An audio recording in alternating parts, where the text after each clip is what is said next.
of the Carrabelle City Commission. Today's Thursday, March 10th, 2016, 6:01 p.m. And Commissioner Allen, would please give the invocation, and then we'll do the Pledge of Allegiance to the flag.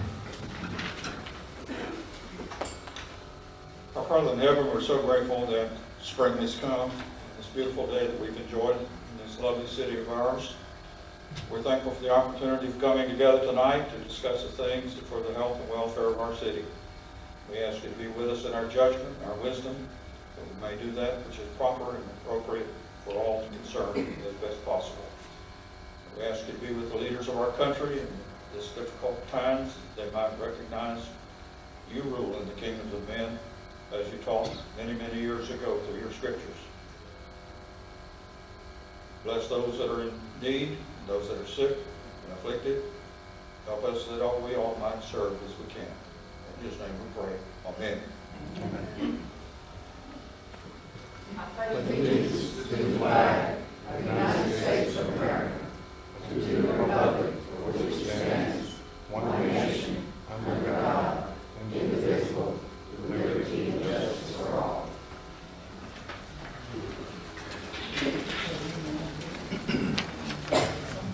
All right, our clerk is out, so we did not receive minutes, so we'll move straight on into public comment. Is there any public comment?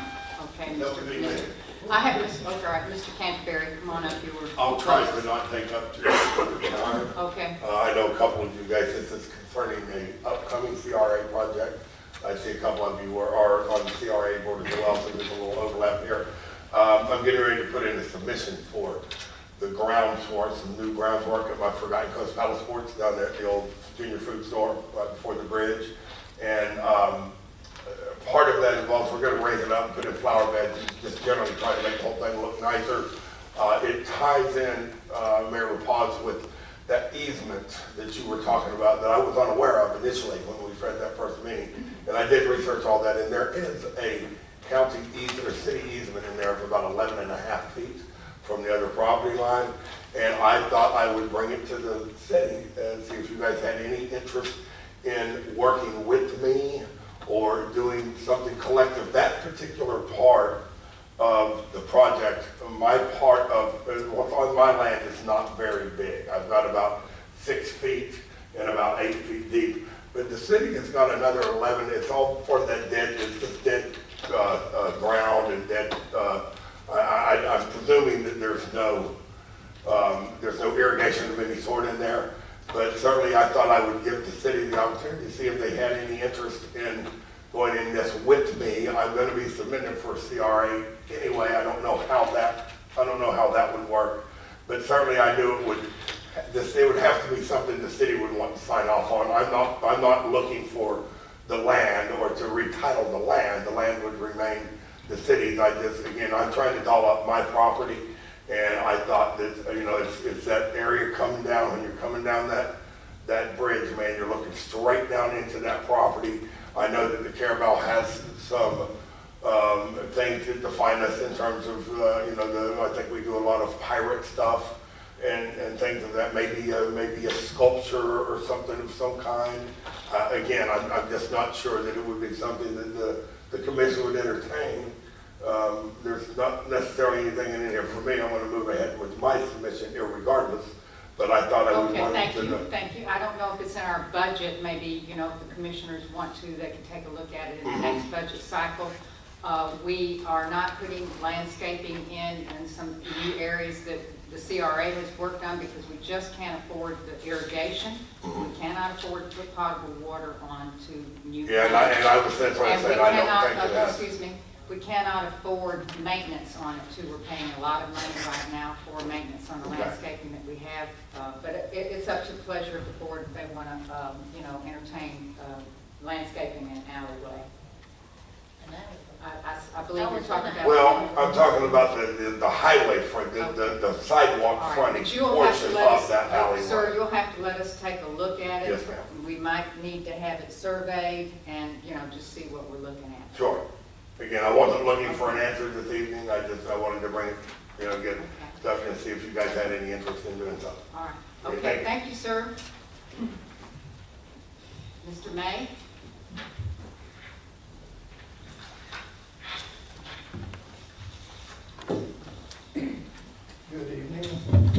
Good evening. It's on. Good evening. The mic is on. The mic is on. Woo! Felt like Mick Jagger there. I'm sorry. This is a request for a letter of support from the city regarding a National Endowment of the Performing Arts. It's a grant for $10,000 that we're submitting an application for the ILSA Newell Fund for the Performing Arts. This past year we did expanded the program from Apalachicola, and we did 8 programs in Carrabelle for the first time. And this money allows us to do that program again next year. In addition to what we're doing in Apalachicola, we're supporting the Franklin County High School Band. And we just need a letter that says the city thinks it's a good thing and you guys are in the program. We have them from Senator Graham and Congresswoman, and you know, we're collecting letters to get money. We did approve at last month's commission a similar letter, but it was to the Visit Florida, a letter of support. Yes. And there's no, you're not requesting any funding from the city of Carrabelle, you're just requesting A letter of support, that's all it is. So would anyone like to entertain a motion for this letter of support? I'll make the motion. Okay, go ahead. Make a motion. Okay. All right. And a second? I'll second that. Okay, and is there any discussion? All right then, all in favor? Aye. Okay, and no opposed, so the motion carries. All right, so that's Commissioner Mathis and then Commissioner Massey. I'll have this completed to you, Ms. La Paz, and you can, Well, Ms. Courtney, yeah, I think I may have to make a few adjustments, but we'll do that in the next 2 days. Okay, okay, thank you. thank you so much.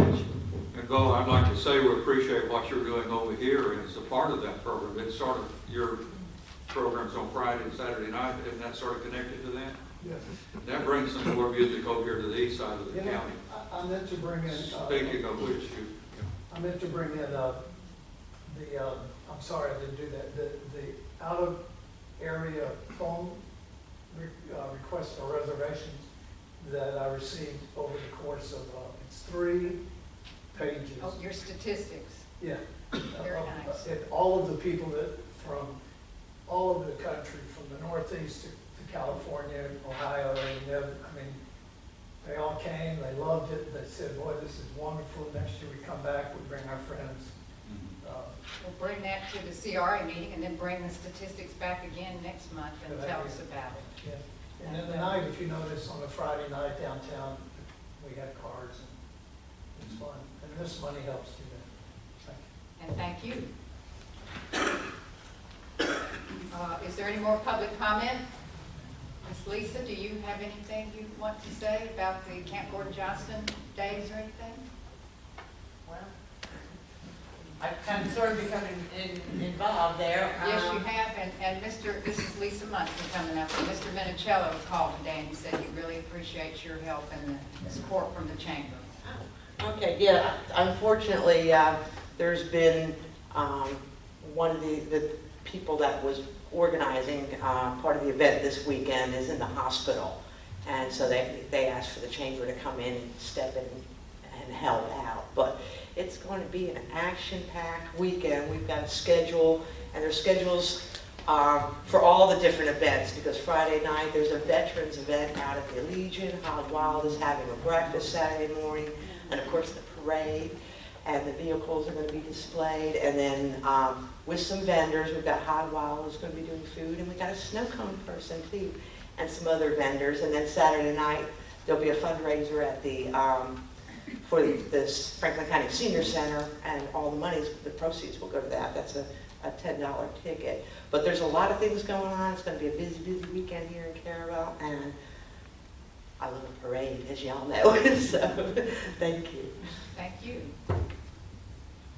All right, Mr. Christopherson? I just want to add to that the veterans feed out there on Friday night, this is going to be probably one of the biggest ones we've ever had. So all veterans with a guest are invited. So anybody with proof of service can come to that event. It's a big Low Country boil. And then on Saturday night, that dinner dance, we've got a guest singer. She's sung a couple of times at the museum, Jennifer Duncan from Georgia, and she's really good. Got a lot of World War II stuff that she does. So, and myself and several other local, wonderful, talented, people are going to be singing as well. So, if y'all can make it, there's still a few tickets left. I think we're going to have around 100 people. So, thank you. Okay, then, is there any more public comment? All right, then we'll move on to commissioners' reports, and we're glad to have Commissioner Walden with us this evening. Feedback? Yes, it is. Do you have a report or I have- anything for us? Nothing tonight. All right, we're glad you're here. Thank you. Okay. And how about Commissioner I have Mathis? nothing. Okay, and then Commissioner Massey? I don't have anything. I was trying to get something from the fire department.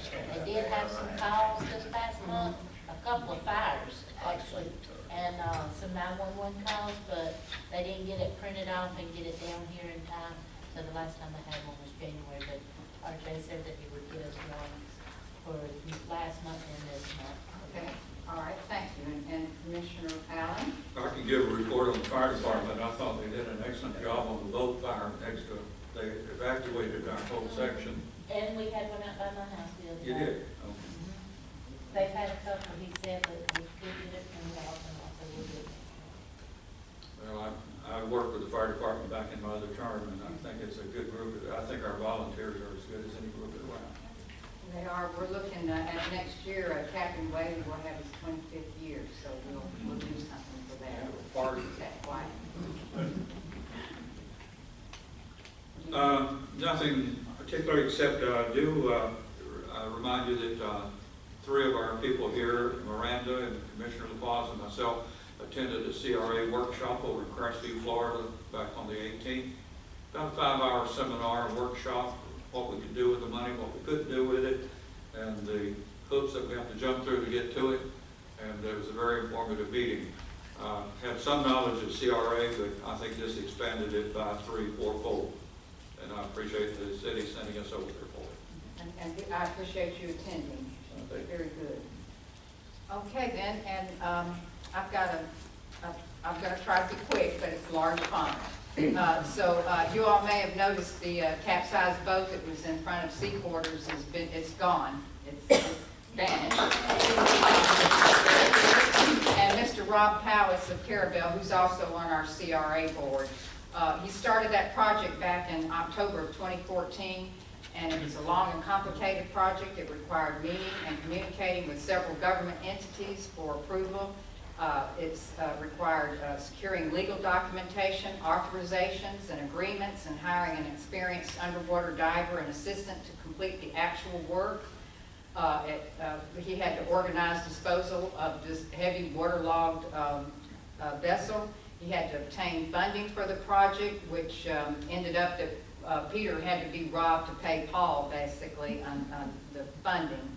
And it required of Rob countless hours. I have no idea of the hours he put in volunteer work to coordinate and oversee that project.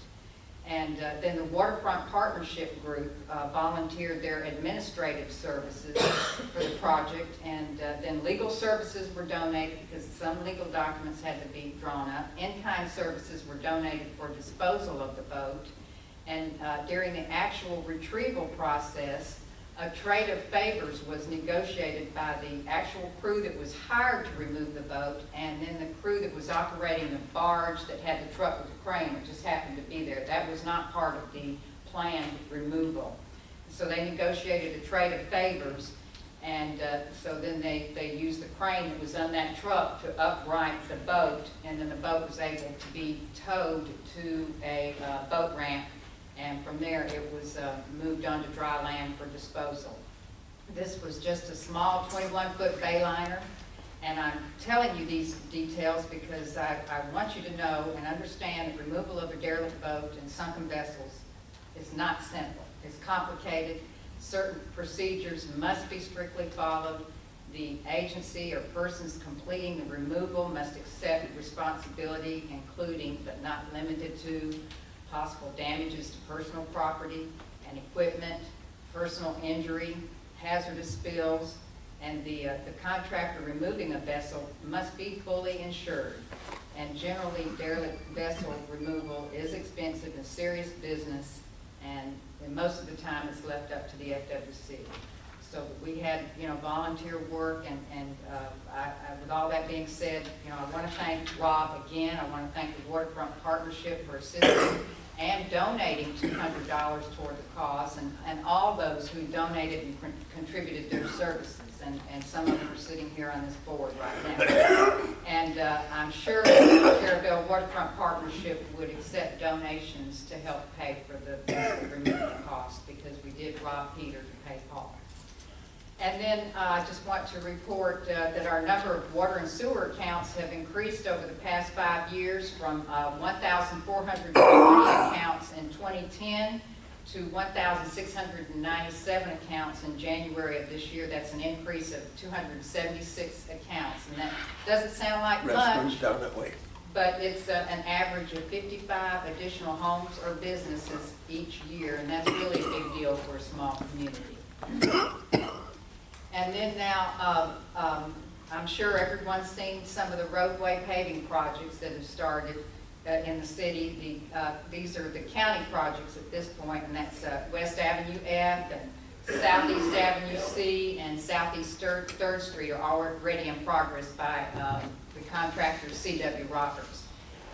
Today, I signed the contracts for the city street projects that are going to begin on Tuesday or Wednesday in conjunction with the ongoing county projects, and they'll start milling, and they're going to move the mill over to Southeast Avenue C. But I'll post it in more detail on my Facebook page. And then I want to remind everyone to go vote in the presidential primary election. Either vote early. Tomorrow's the last day to vote early at the county annex in Carrabelle or at the Franklin County Senior Center on Avenue F that's dug up right now. They've turned it up, but it's good. Everyone's happy. And vote on Tuesday, 7 a.m. to 7 p.m. And then I do want to extend a warm welcome from the city of Carrabelle to all the veterans and their families and all those that are visiting the area for this weekend for the Camp Gordon Johnston Days reunion. I look forward to seeing everyone at the parade on Saturday. Thank you very much. And then we'll just move right on to staff report, and Ms. Molly Mitchell from Inovia is here.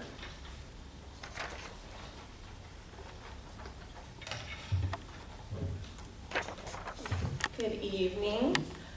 Just a quick update on some of the projects around town. As Mayor LaPaz said, the city road paving projects, we got the contract all sorted out for that. It took some coordination with Dan and the county's attorney, so that was a little back and forth, but we got it all settled out, got a contract, and that should begin, as Mayor LaPaz said, next week. The CDBG grant cycle, we are continuing to coordinate. Fred Fox said that the state is planning to announce its grant cycle in April, beginning of April. And so we are going to go ahead and start preparing a task order for the CRA meeting. Okay, very good. Will y'all be here for the CRA meeting? Yes, we will. Okay, thank you. It'll either be me or Russell or both. Okay. For the Fifth Avenue depression evaluation, we had the geotechnical drillers come out today, and they will have a report to us by either next week or the week after. So I expect a report from them quickly. For the Pickets Landing, we were provided plans, updated plans for review, and we have done that review and submitted a letter to the city recommending approval with conditions of that project. The US 98 lift station improvements. After much communication with Duke Energy, we finally got them off to the races, and that work should begin shortly. And then we can get that power hooked up, and I think we have the parts already for the lift station itself. So that should be beginning shortly as well. And that is all I have. Okay, and I just wanted to mention just a little bit more about the Fifth Avenue depression, because a nearby resident is here this evening, and I'm sure he's concerned, and you saw the drilling going on, but with the geotechnical. Well, they went deep, and then they needed to go deeper, and they went to 90 feet, and they still have not reached bottom. So it's a serious issue there. We held back on some of our city paving projects to hopefully fund repairs there. The DOT, don't they have a type of a grant that can match 50-50 that's sometimes easy to get? I tried to look up information on that, but I think they have that. I can look further into it for you, Okay. but that sounds like the 50-50 thing is common that they do, especially with such a big issue. Yes, and we preserved some local option gasoline funding, but I don't think we've got funding that's going to fill up 90 feet. And maybe there's something that we can look at and match there. But the fellows that were out there working today have their full report in a couple of weeks, you said. Correct. And so we'll follow up with you on that. So. We'll have their recommendations for fixing it and their full evaluation of exactly what the issue is. Okay, all right, thank you for coming. I'd like to add a comment to that. I think, Mr. Coy, we talked about this back in my previous administration, and we're just now getting to it.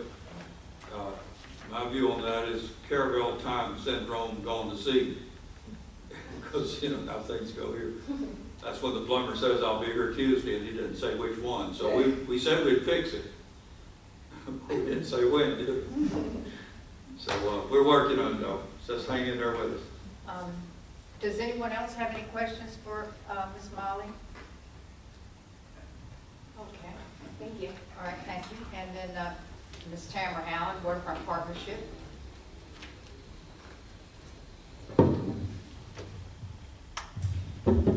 Good evening, everybody. I appreciate you covering the removal of the derelict vessels so nicely. And I want to say, we decided after watching Rob Powis go through all of the activities about this, that the city needs to make him the honorary dock master for the city, because he's amazing. I mean, I'm a very patient person, but he is amazing.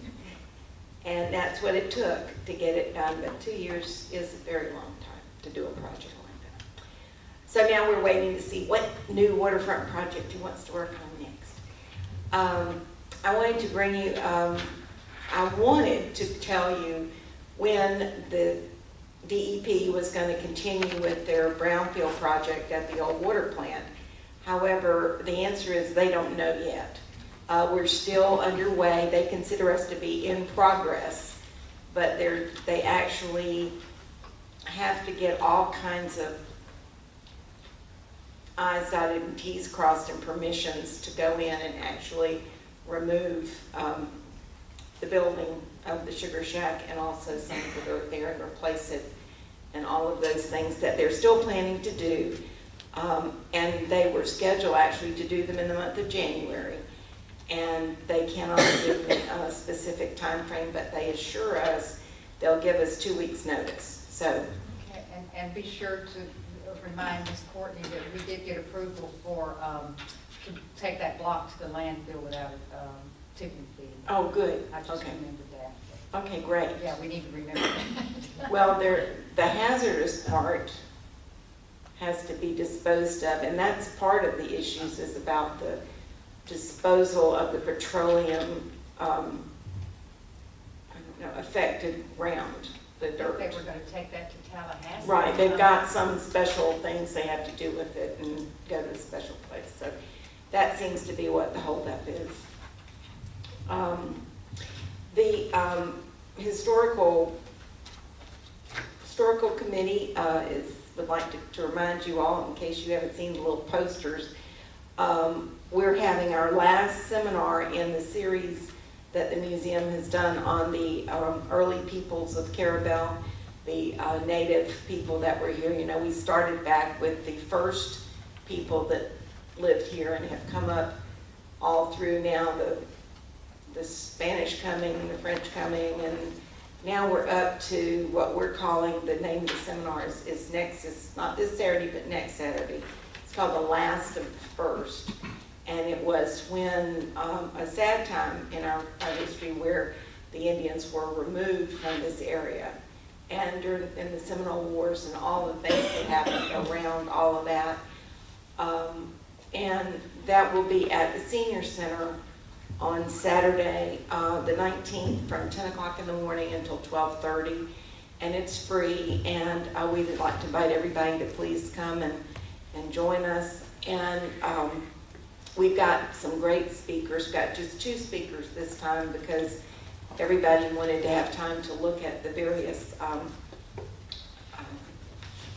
artifacts that the people are going to bring. This one particular man has costumes from the 1800s that the Indians wore. It should be very interesting, as the others have been. So we invite you all to come participate with that. And then, of course, I guess our greatest excitement right now is that we're in the planning stages for this year's Riverfront Festival. And we're working with a combination. It's really going to take everybody's efforts this year with the Chamber and the city and Carrabelle Cares and everybody to pull off another great Riverfront Festival.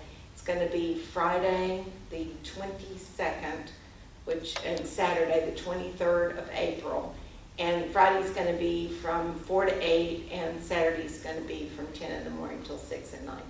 But we're planning all kinds of activities in the evening and entertainment and boats and some pirates and some excitement and lots of music and another whole history, educational displays all down B Street in front of the museum. So that all is coming up, and always a few surprises. We're working on some things that will be a surprise. And then I want to let you know that the next Waterfront Partnership Steering Committee meeting is the 17th, which is next Wednesday, from 3 to 5 at the library, and everybody's always invited to come to our meetings. And I believe that's all I have to share tonight. Thank you very much. Well, thank you, and we look forward to the Riverfront Festival as our next big It's after, we're going to make it this weekend, and then, thank you.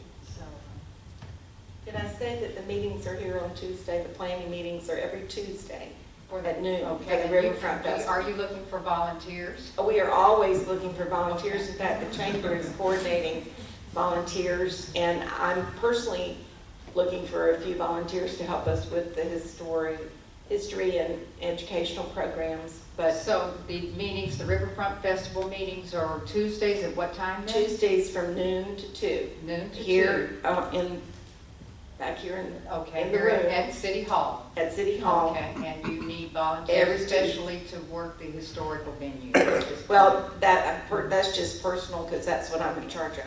But the whole festival needs volunteers, and All right. everything from directing people and selling T-shirts to Emptying garbage. emptying garbage. Garbage is a big deal Yes. for the festival. And we've got some golf carts that people are going to be using and the different things. So we're looking forward to another great festival. So it's our 26th annual. Okay, and then I think Mr. Steve Allen might want to just add a little bit. to Oh, I that. didn't know Mr. Steve Allen. Did you bring my handout? Did you bring my handout? I'm not getting anything. My printer is broken and he's my IT person. And normally I do that. They wait 3 weeks for me to fix it, and I do it in 5 minutes. And I spent 30 trying to fix it, couldn't get anything to happen. The volunteers for the day of the festival, the Chamber is partnering this year, and they're handling the volunteers. They're going to be also doing the T-shirts and vendor reception. There are other volunteers. I mean, if you like, I know that you work with kids one year. The NEST program has kind of become the permanent host for the kids area. They have their program that they're doing anyway, and so Melanie Izetta and the team here is going to be working on that. Tamara's museum row and all that stuff, we need help there. The other piece of that was just in my head. One of the things that we're trying to do is kind of beef up our children's area this year. We have been in contact with someone that has a kind of a mini amusement park. It is 10 rides, and you could get like a bracelet and ride all day or something. And they also do some advertisement for that event across the county, and will share some of their proceeds with some organization that sponsors their activities. So I'm hoping to kind of connect them. And where we're gonna put that down at the park? I don't know. That's that's one of the things you can help me decide. We're going to look at options. That's the biggest challenge. If it weren't for figuring that out, I'd be saying that this is going to happen. I just have to resolve that issue. I think they can tighten up and maybe they can stretch it out. Because we got that pond down there. See, we had it that one year Well, with that pond and the park's there now. Yes, and that's one of the things we're thinking about. I don't want to disconnect it too much from the festival itself. And I thought about, I would be scared. I actually mentioned, down there with that pond there and kids and all. right. The thing that I had mentioned to the mayor earlier was that Tamara's Park, but she told me there was some things in there, so I don't know what other options we may have, but we'll look into it and see if we can come up with something, because it really would be a valuable thing to have some stuff for young kids to do that they don't get an opportunity to do. So that's one of the things we're trying to do. And the run, talk about the run. Oh, yes, and there is a 5K run. The 5K run starts at the Christian Center and will run up to Tate's Hell's State Park entrance. And by means of that, and I'll just, and back. Yeah, it's Tate's Hell and back. One of the theme this year for the festival, I'll do this really quick. Many of you probably have heard both versions of this. There's a song about Tate's Hell that just sings about old man Tate. He gets up in the woods, he gets lost, he goes crazy, and comes out in Carrabelle.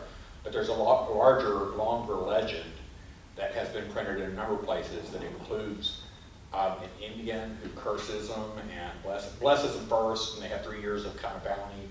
And then they decide not to trade the pig for the blessing, and then they end up in dire straits. And in fact, they lose everything except for pigs, and they have so many pigs they have to build 2 extra pig pens just to keep them.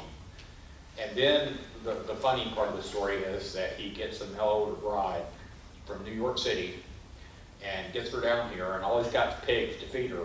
Well, it turns out she's a German immigrant who happens to be Jewish. So the pig thing doesn't work out very well for him. And so he goes out, that's why he goes out to the swamp to hunt for a cow to feed his bride. And that's when he gets the dogs chase the cat, and he ends up in the farm. Anyway, the legend is really pretty extraordinary. It's got a lot of players, characters in it. And so our theme, we always do the Riverfront Festival, and we have the little pirate thing for the kids. Our other theme this year is going to be the legend of Old Man Tate, and trying to connect those things with the community. And we're hoping that maybe we can get someone on a very short window to write us a new version of that song that maybe we can debut. That's one of the things that we're kind of hoping for. So anyway, any questions? We're still trying, the Governor's Stone, we're trying to get. Of the Governor's Stone, and we'll have a different arrangement. My local churches and that have been doing the Gullet's Cove home style cooking deal. My main groups that have done that aren't able to do that this year, so we may go back a little bit, step back and do some vendors. I'm hoping to use vendors, especially the seafood vendors from the region, so that the fish get caught and get paid for with fishermen around here, like for instance Ben Lovell at Spring Creek or somewhere like that, so that those things stay here. We'll then bring in some other festival food and so forth to kind of round that out. And we're hoping to have our 3rd annual antique car show. And just in passing, announce that it's our 10th year doing the Fishy Fashion Show, and it's a lot of fun. A lot of people show up, and we hope to really celebrate that. So I'm all ears in terms of ideas and partners, and myself and Carrabelle Cares, we just really act as the coordinators for this event. It's not our event, it's not the Chamber's event, it's the City of Carrabelle's event. And in so doing, it should represent as many of us and our interest in the community as possible, and that's been our goal since we've been working on this for the last really 8 years, but I've been coordinating it now for, this is the 6th one. So I appreciate any help. Thank you. Okay, and thank you, and we leave that there. I would want to invite you back next month to give a full report. I don't know how much fuller it could be than what it just was. Maybe you could get one model from the Fishy Fashion Show to come and model, you know. Yes, Okay. I could probably do that. All right, okay, Yeah, thank you, Mr. Allen. Are you volunteering, Greg? I don't know. Yeah. It would be who Miss Mady would like to dress up. All right. Okay, then, and then we'll move on now to the Economic Development Council. Is there anyone here to give a report from that? Well, actually, we've had no activity, so we started meeting quarterly. Okay. And we won't be meeting until right before the meeting next month. All right, okay, thank you so much. All right, then we'll just move on to the next. We have a new staff report that's going to be on our reports every month, I believe. It's the Carrabelle Aviation Advisory Board, and it's short, called the CAAB, if you see that abbreviation. And Mr. Tim Sullivan. Good evening. We're 35 days old. We've been an awful lot accomplished. We had 3 meetings, and we've all done different things on our own, and came back and met again, and continued on with everything that we've done. The first meeting we did, we elected the chairman, myself, Jim. I think your microphone is on. The first meeting we had was, we elected myself as chairman, Jim Bryan as vice chairman, and appointed Laurel Newman as our secretary. From there, we talked about the sunshine laws and got right to work as to what we needed to accomplish first. I made a list of all the concerns that were brought up in the January and February meetings, the joint meetings concerning the airport. There was a lot of questions about what needs to be done and how things should be accomplished. And I just took each concern and then went down this list, and we answered each one of them as best we could, and some may be open. But what I'll do is I'll just read down this list, and if you have any questions, just stop me and we'll talk about it. The first thing that came up was there's a question about whether hangars interfered with the approach path for a GPS approach. And what we're looking at is the firehouse building is not on the master plan, it's not on the airport layout plan. It is closer to the runway and higher than the hangar buildings, and we're thinking that might be what's interfering with the GPS approach. The airport does not have a GPS approach. This is for the future, but and we're not 100% sure that this is a problem, but that's what we're looking at, and we're going to get with DOT and find out if that is the problem. Also, at some time we're going to have to address that firehouse building to see if it's even if it can stay where it's at. The next was talked about the different JPA money, and currently we have one open for the fuel tank moving. It's $50,000 short. The bids have been posted. The bids have been open. They're at the engineers right now. There's some concern about one of them came in a little bit higher, but they're finding the math was wrong on it, so I'm not sure how that came out, but we have to take $50,000 from other projects to cover the cost of the fuel move. There's $250,000 for a box hangar and $188,000 for renovating the older hangars, which we need every dollar of that. We're looking at the box hangar and possibly using some of that money and building some what they call shade hangars there, which are not fully enclosed. It's good for transient aircraft, which we get a lot of weekenders come in, and they might be more interested in renting the space there, and it would be of less cost. So we're going to cost that out and see where what looks the best, and we'll get back to you on how you want to move from that. I'm going to meet with Phil Deal. Jim and I are going to meet with Phil Deal. I just got an email today. He's going to be in Apalachicola on the 21st, 22nd of March, so we're going to meet him there and go over all these JPAs and what's available. Would you, excuse me, I'm sorry, Yes. but would you like for us to ask questions as you're Yeah, going yeah, along? please, yeah. And so if anyone has a question, just, raise your hand or let Mr. Sullivan know. And since you had talked about the hangars, I just wanted to mention that they are in, the ones out there now are kind of in shabby condition. They're in need of repair. So I don't have to tell you that. Yeah, and that's brought up again a little bit later on. Okay. We'll go over that. All right. The need for SOP and procedures is top priority of the board is what was brought up at the meeting, and we are going to start workshops before each meeting. We're going to have a workshop to start working on that. We've got a task, we call a task management form, that for each task that we perform, say like issuing keys or whatever, we're going to write out a procedure for that, and as those pile up, that'll help write the SOP for the airport. We have guidance from the FAA, the small General Aviation Airport Guide, and as FDOT has one, and they're working on upgrading their, or renewing their, the guide that they have. We met the man that is involved in writing that, so he's staying in contact with me. We asked him for any help he can give us, guidance on making an SOP.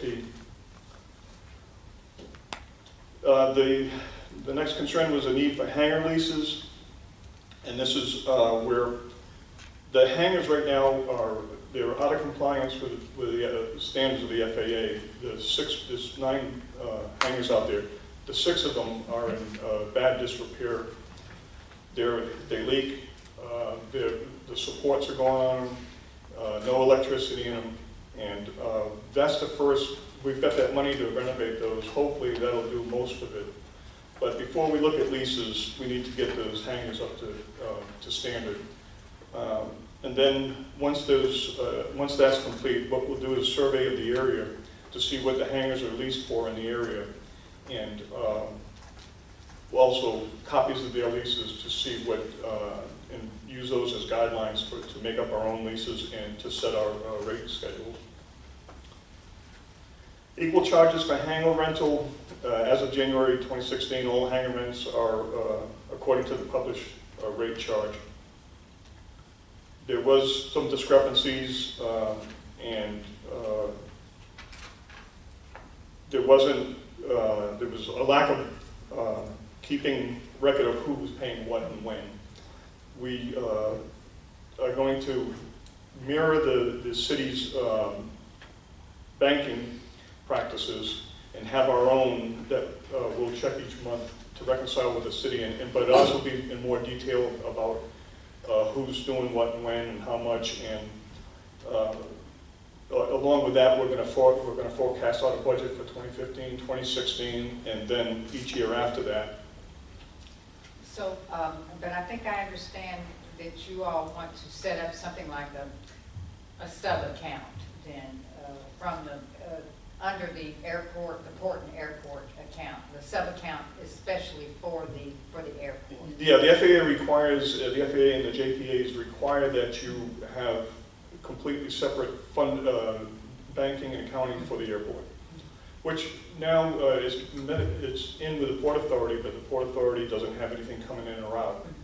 By us keeping the books that will mirror the cities, we'll keep it strictly from the airport. What's coming in and out the airport, because it's open to audit at any time by the FDOT or by the FAA.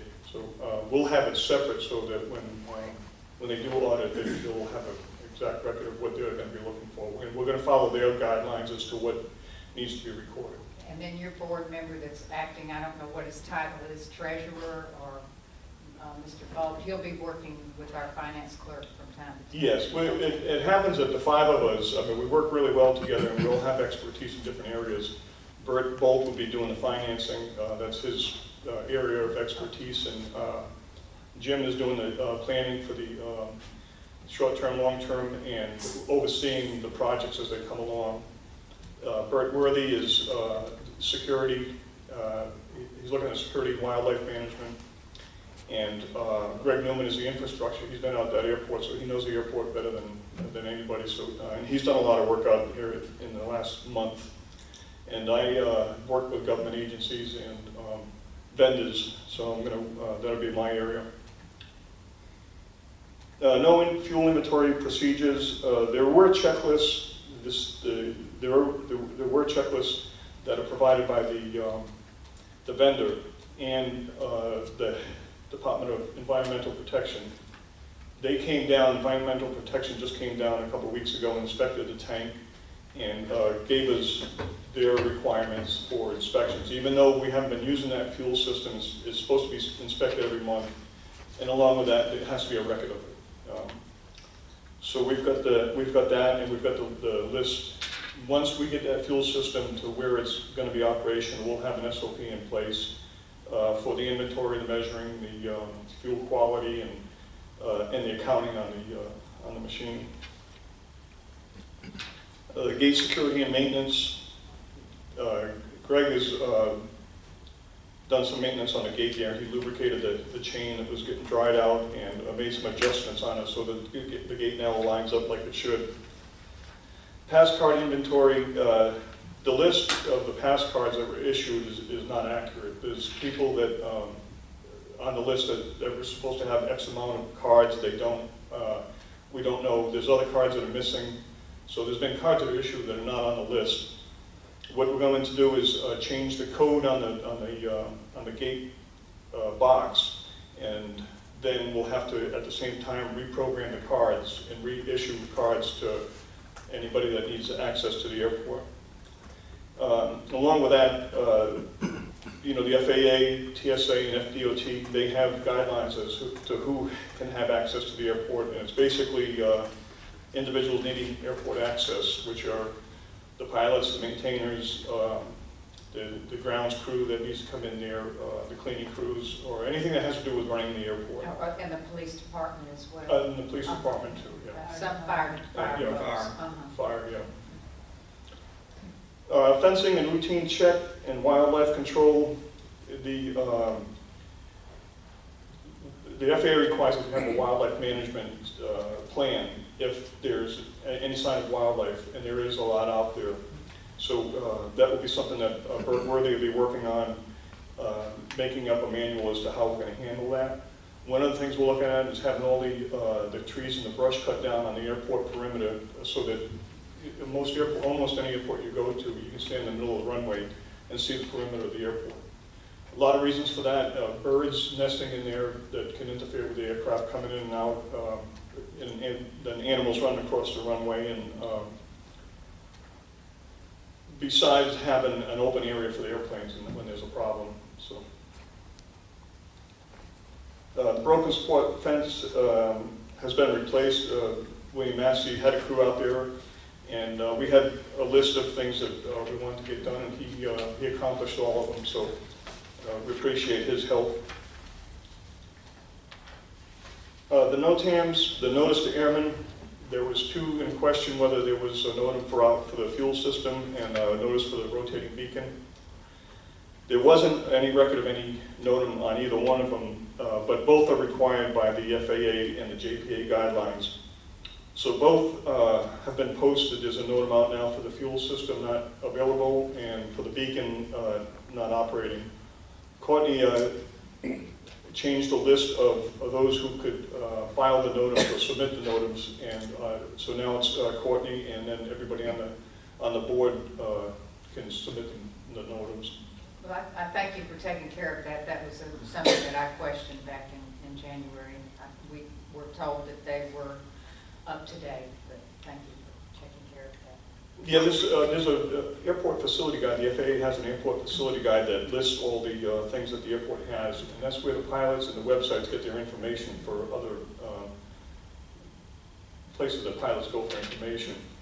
And if what they're saying isn't true, it needs to have a NOTAM so that the pilots are supposed to check those before they go to an airport and say, well, it says it has fuel, but then the NOTAM says it doesn't have fuel. Because we have still had, up until these NOTAMs, there were still people coming in there expecting to get fuel, which fortunately Apalachicola is close by, but it could be a problem if you're planning zero fuel when you land. Airport license currency, the current license was not posted, but it is in effect, and is a place that we can get that from DOT, FDOT, and we'll have an airport inspection coming up in April for the next year. Hangar used for aeronautical purposes only. The FAA and the JPA agreements require that the hangars in the airports be used for aeronautical purposes only. And it also says in there, and the FAA says that you should not, if you want to use a hangar for other than aeronautical purposes, you have to get their permission first. And you cannot have a waiting list for pilots that are waiting to get in there. So if you had an airport that had a lot of empty hangars, like some of the old military bases that are closed, you can go to the FAA and say, I want to lease this out to non-aviation purpose. And as long as you don't have people wanting that hangar for an airplane, then that's fine. But there's only one hangar out there right now that's being used for other than airport aeronautical purposes, and I believe he's going to be moving out either this month or next month, but I'm not sure exactly when. And we do have a waiting list. The electrical system, there was a question whether it was correct for the fire station and fuel system and lightning system, and we don't really know whether it's been corrected or not. It doesn't really matter because that fuel system won't be energized there while it's in that location until we won't be using that until it's moved. But the lightning system, we're trying to find out the owner of that. They're supposed to be paying rent, and I believe it's NOAA, but we're still trying to track that down. Fuel tank registration, necessity and currency, and you do have to have the fuel storage tank has to be registered, and the license has to be current. We had an inspector come on February 26th to inspect it, and that's when he gave us the guidelines for the monthly inspection and the requirement to keep the log of the inspection. He also said that when that tank is moved, he has to be, or a representative has to be there to watch the move and watch it put in place. Then they have to come back right before we go to use it, just to make sure that there was no leaks involved. And I sent that information on to the engineer, so he's going to make sure that that's done. And again, the fuel system came up again, and we've got the checks. We've got the checklist. We're going to have a fuel SOP before it's in place, and we'll have in the SOP will be the accounting, the inspection, maintenance policies, schedules, and checklists. The bathroom and office cleaning, that was, you know, that's the first thing that people see when they land. That's the first thing they're going to see is the bathrooms in there, and it's not much of one that we have in there, but it was in pretty bad shape. But Courtney has arranged to have the custodian that does this building here to go out there. We talked about possibly once a week more if it looks like it's needed, but I think we might be able to do once a week to start with. That's a good idea. Ms. Barbara, very nice. Yes. The hangar waiting list order, we need to update the contact information and to make sure that the people that are still on the list are still interested in the hangars. And then the last one on this list was address all the above and present a management plan. And the management plan is what is exactly what we're working on our workshops. The grant raising process. The grant process begins with a master plan. The master plan, I think for this airport was updated in 2009, but in it, the traffic count was very low, and I think it's a lot lower than what's actually going on there. So I spoke with Mr. Haley from the FDOT about how we can get an accurate count, because that determines where your airport is classified. And we're at the lowest classification because of the low traffic count. We're on the same classification as St. George Island that has no facilities there at all. So we're going to get this count and work on getting a more accurate, updated count and see if we can get that classification lifted up one more time. But that also opens up, you know, additional funding. So from the master plan, there's where you go back to the FDOT and say, okay, we need money for this building that we propose to build next. The purpose of the JPA money is that the airport is self-sufficient. that airport should not cost the city anything. It should generate its own money to continue without any funds from the city. The city has been paying the utility bills, the electric bill, the water bill, and we've got a list from Miranda on the electricity. There's some question about the meters and who owns what meters. But when we get to the budgeting process for 2015, 2016, we intend to pay back the city the utilities from October 1st till now, and then continue to pay that out of the airport funds, including the custodian for her hours that she spends out there. I have a question on that, sir. Sure. Are all the hangars wired for electricity? They're wired, but the wires in the 6 hangars are below specifications, so they can't be used. There's a meter on one of them, and that's what we just found. You know, we're questioning that. It's an active meter, but the person that I know, the guy that has the hangar, and he is not using it. And that electricity was used when the hangars were first put up, and then they discovered that the wiring was below standard, so they. But wouldn't it be wise to get them all up to standard on the electricity and get everybody have a meter? Yes. So that would solve any kind of yang about anything. Yeah. Oh, definitely. Take care of all of it. Yes. Yeah, and that's what we intend to do. That's what some of that renovation money is for, is to, hopefully we can use the conduit and just rewire it. I'm not sure how it's going to go. We've just got the paperwork for Jacob Jacks, who will be the engineer for it. He's on vacation until, I think, next week. And once he gets back, then he's going to come down and we're going to start working on that. But that'll be the fixing the leaks in the electricity and the doors. I mean, the 3 of those are all as important.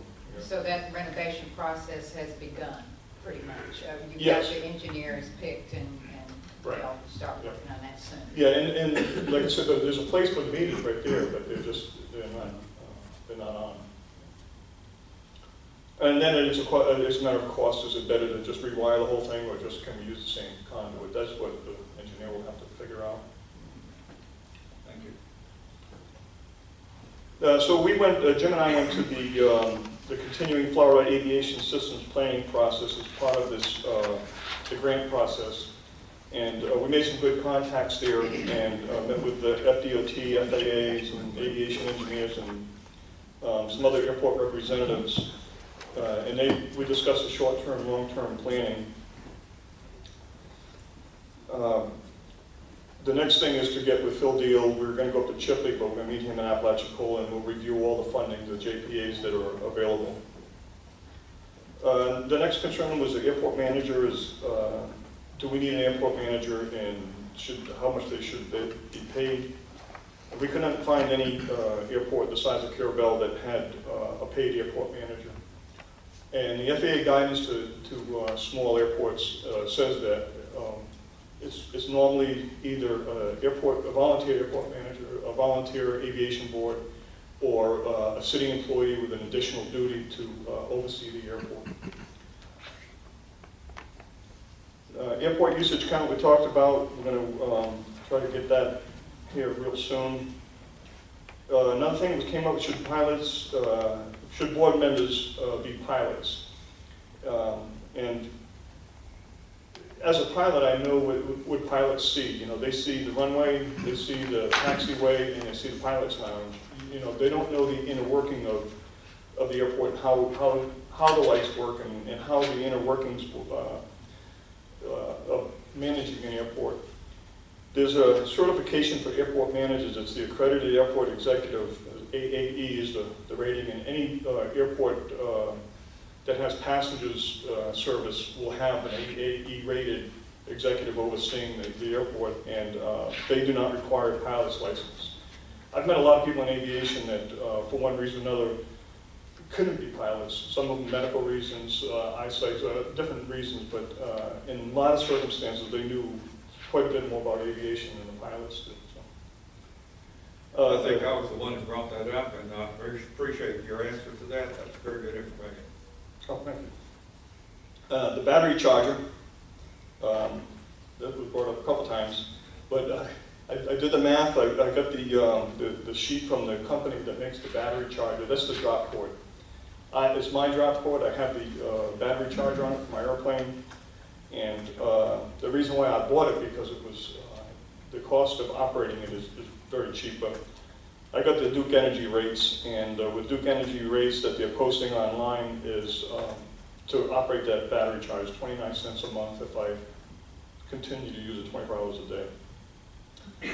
The phone bill for the fuel system, the mayor brought that up, and the service was terminated, and we won't initiate that again until we're ready to start using the credit card machine there again. And again, management plan top priority, so that was brought up a few times, and as I said, we're working on that. Concern to help bring tourism to Carrabelle.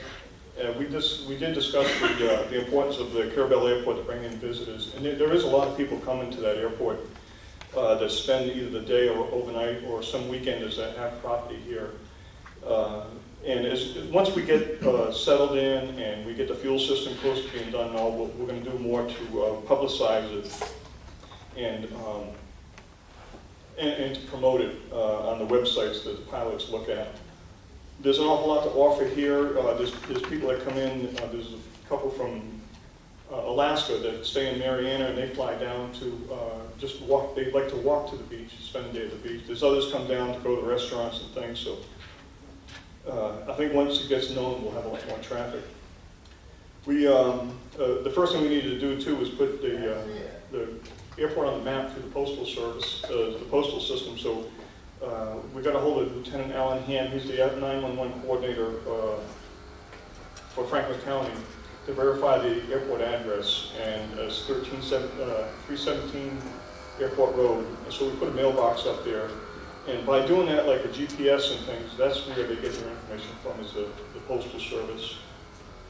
And so we're going to divert all the mail to the airport for solicitations and maps and things like that, but all the billing and all the governmental type of things will still go to the City Hall here. Tractor usage storage, we talked to William Massey. He's going to be responsible. He's taking the responsibility for the tractor, and he'll probably be the one that operates it, and he's going to maintain it. But the problem is still that it's out in the open, and it's a beautiful tractor, brand new, and we've got to come up with a solution as to what we can do to get that undercover somehow. And that's going to be, we're going to work hard on that and see what suggestions we come up and bring them to you. I have a question on that. That has to do with the mowing and everything. Yes. DOT was approaching the Gulf Unmanned System for a project to test robot mowers and also to do a count of the animals and all of those kind of things. Right.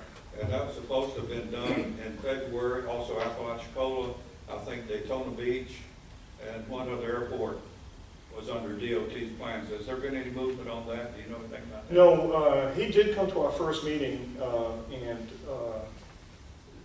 he didn't really address that. I think that's what he was there for. But I said, what we serve you. We're advisors to you, and we just said, if you want to do that, we need the commission to tell us. That's what we want. That's what we'll address. I'm familiar with the engineering school at Daytona. It's the Emory Riddle. Emory Riddle. Thank you. Yeah, Emory Riddle.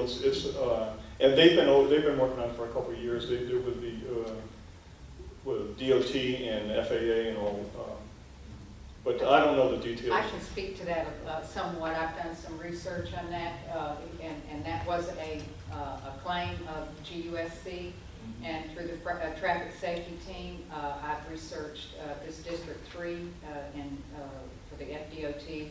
No one in this district has any idea of any experimental mowing going on with any unmanned systems for any airports in this district or any state right-of-ways. And I have been in contact with the county as well. And the county has no. I thought maybe if the DOT and Transfield, who is subcontracted for the DOT, if they had no idea of any contracts, well, maybe Franklin County had their own contracts.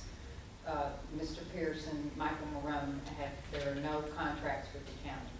So I have asked Mr. McCormick before he brings any of that to the board for request that he produce a copy of the contract with the FDOT to us to review and for research. And so we'll just see how that moves forward, and we'll address that through the board, like you suggested. Lastly, I just want to go through a quick, make sure I didn't leave anything out. The rotating beacon has been inoperable for a few months now. We're still trying to find an electrician to come in and do it. They have to be certified by the FAA because of the type of lighting and all that. And I've talked to, the closest so far I've been able to get is in Georgia. We're trying to get somebody closer than that. Again, we're going to repay the city for the utilities, airport keys, along with the pass cards. There's no record of who has what to what, so we're changing locks, and we have a key log so that we'll assign out keys to individuals that need it. We updated the airport contact information to the FDOT, the FAA, and it's 317 Airport Road. We've got a mailbox out there now. We put in an answering machine at the airport, and what Bert Worthy went and spoke with the dispatch, I think Captain Segri, who's over dispatch, and we're going to put a message on there so that when, well, let me back up, the phone, we gave a phone to Dave Newell and a phone to Greg Newman. Dave is usually there. He's the one that has the maintenance facility there. He's usually there for during a weekday, and Greg's usually there on the weekend. So if the phone rings, they can pick it up. But when nobody's there, it'll send them to the dispatch number, and then we'll give dispatch a sheet as to who to call at that point on. We're going to put up a box inside the office there so that transient airplanes, when they come in, they'll be able to get the gate code. If they go inside the building, they'll be able to get the gate code to get in and out.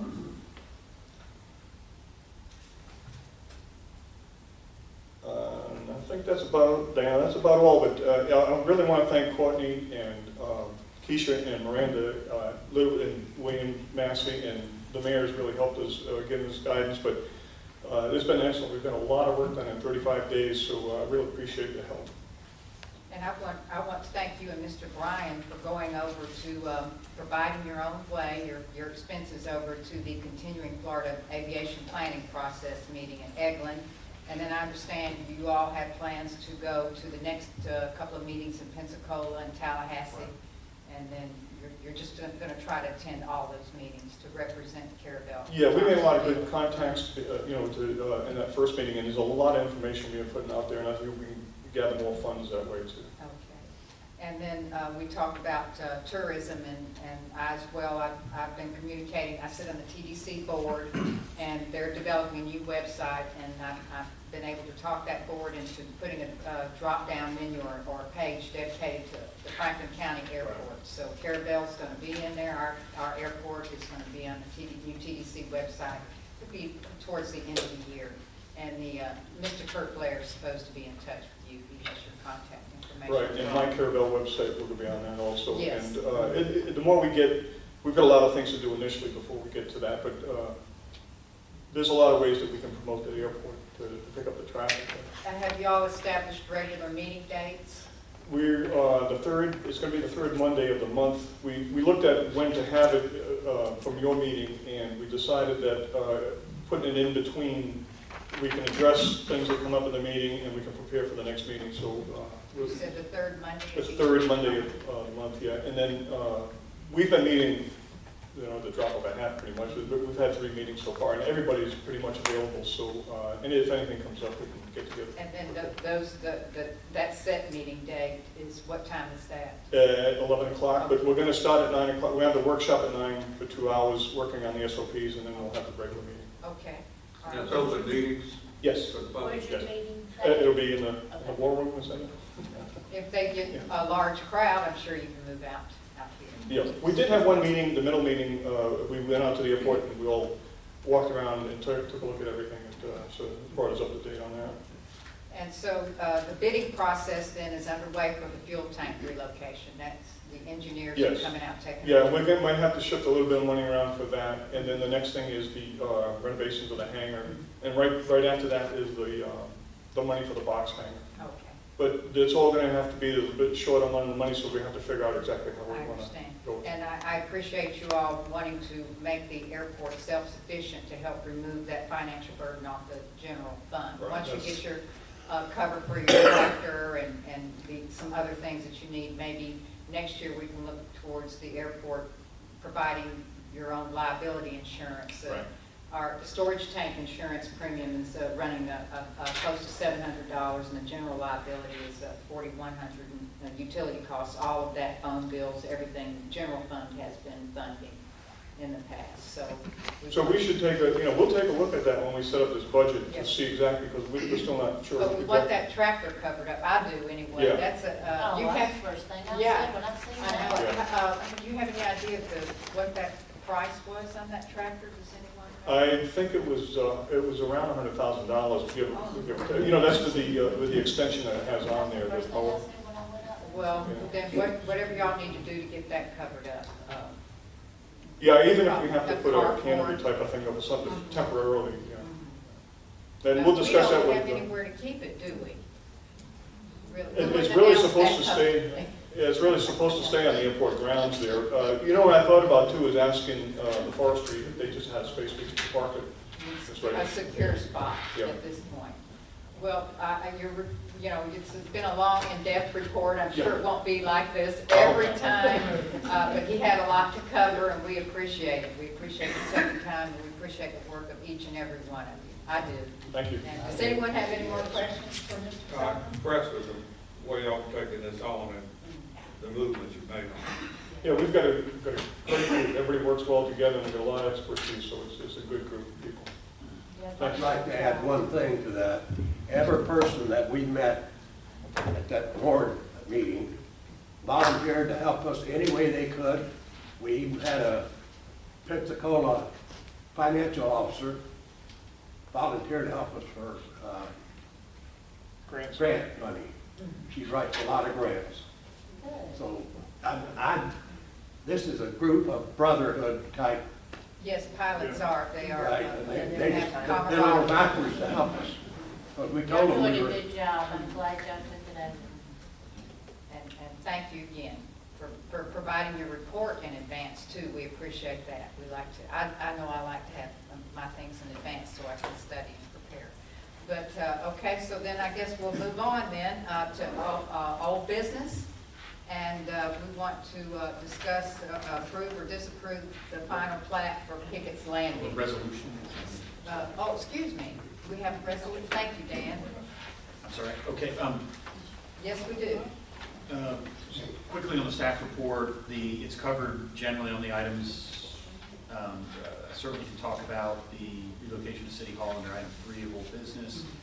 I submitted just a short memo on the removal of derelict vessels that the mayor covered pretty well in her report, so that's covered.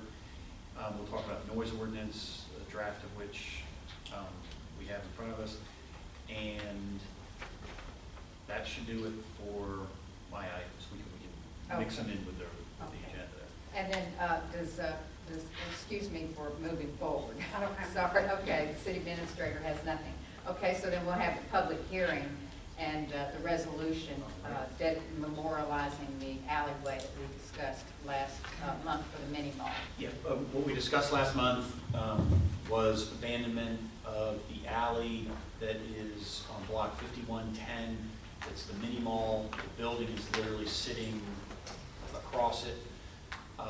And it was noticed at that meeting that we would have up for consideration by resolution abandonment of that alley. And what I'll do is just read this resolution. We still do need a visual of the alley, a survey, and then it's shown on the city plat, was provided at the last meeting. But we do need the specific, as Exhibit A to this, I'll be referring to it in the resolution. Resolution number 03-2016, a resolution of the City Commission of the City of Carrabelle, Florida, vacating that portion of the alley shown on block 5110 per the plat of the City of Carrabelle and providing for an effective date. Whereas the owner of block 5110 located within the City of Carrabelle has requested the city vacate the alley located adjacent to its property as shown on Exhibit A.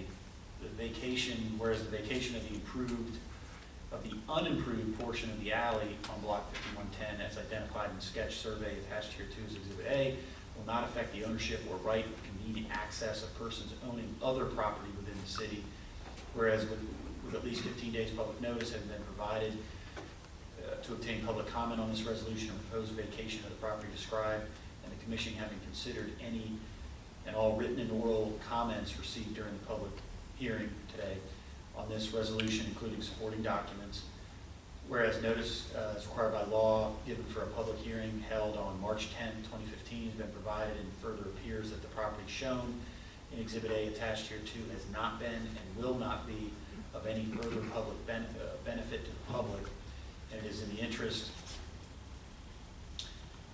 of the public that said right-of-way be vacated.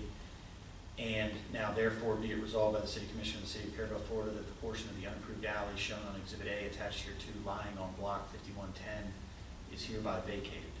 And what the commission will do is discuss this as far as whether you want to move ahead with vacating the alley as discussed at the last meeting.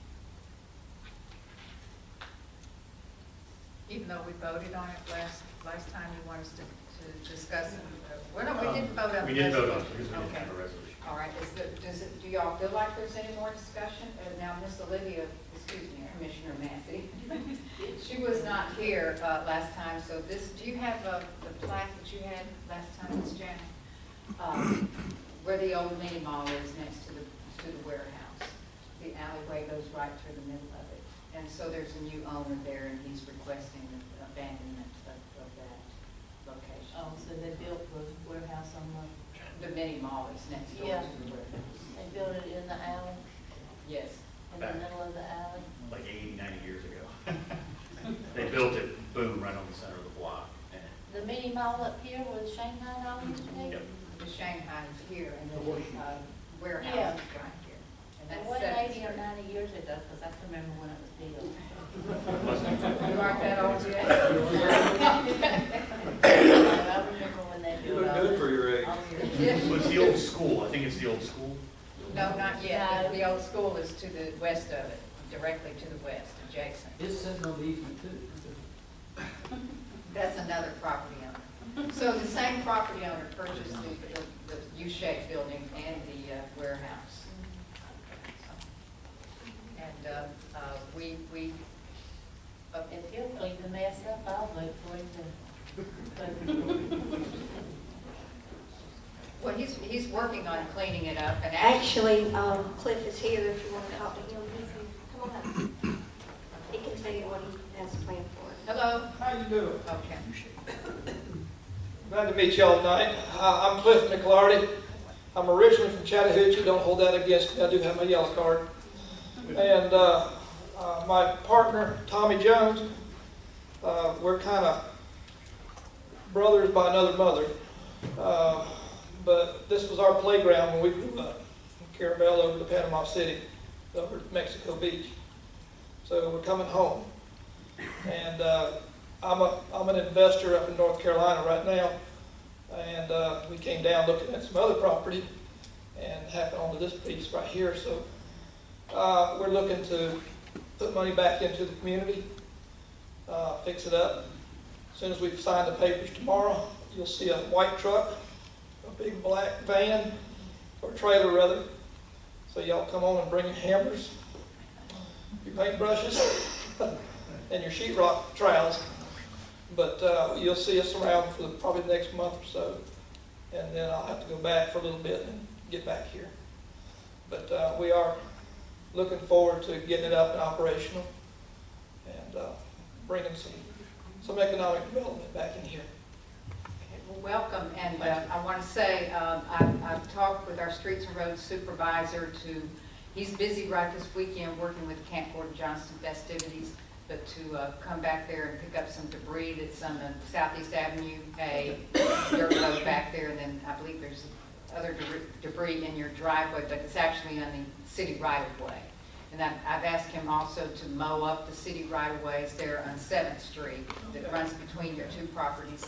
And then we have a bid, a request for a quote in right now to North Florida Asphalt to put some asphalt mill down there from our paving projects, and that's, the paving projects are starting next week. They're gonna start milling, so this is working out pretty well.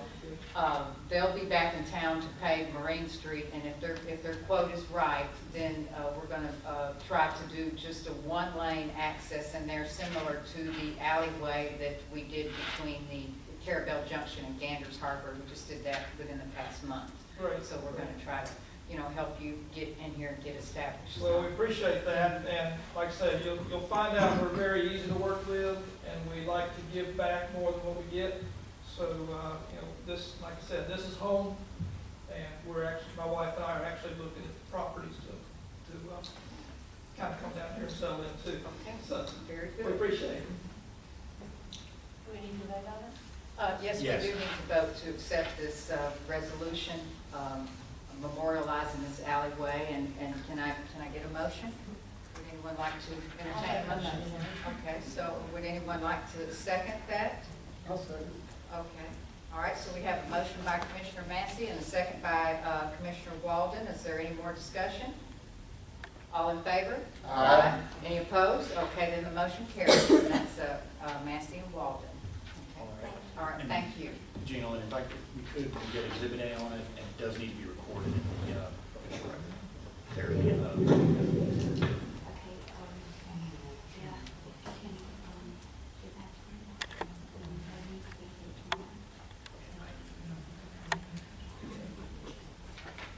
Okay, we're going to move. Can we move forward then? Yep. Okay. We want to, because we've got two big discussions coming up here shortly. We want to, item number 1 in old business, approve, disapprove, final plat for Pickets Landing. Is anyone here representing Pickets Landing? Okay, sir, come on forward. I'm just going to go ahead and start talking. We discussed this back in August 6, 2015, and at that time I did request it before build out that evidence is provided to the engineer that the project has a full lift station capacity. And just go ahead and tell us your name, sir. My name is Eric Worrell. I'm with All Day Hell Engineering. I'm the engineer of record for the plans. And then back on August 6th, when we discussed it, let's see, Commissioner Massey was with us and Commissioner Mathis. Bevan Putnam, Commissioner Bevan Putnam at the time, motioned that we accept the plans contingent, we accept the plans contingent on our engineers, Inovia's, their punch list, which was back then provide a flushing hydrant, reference city standards, add notes to plans, and provide a statement from AirVac for available capacity. And then we received I'm just trying to move things along, we received a recommendation letter from Inovia yesterday or today. Did you receive a copy of that recommendation? Yes, ma'am, I actually did.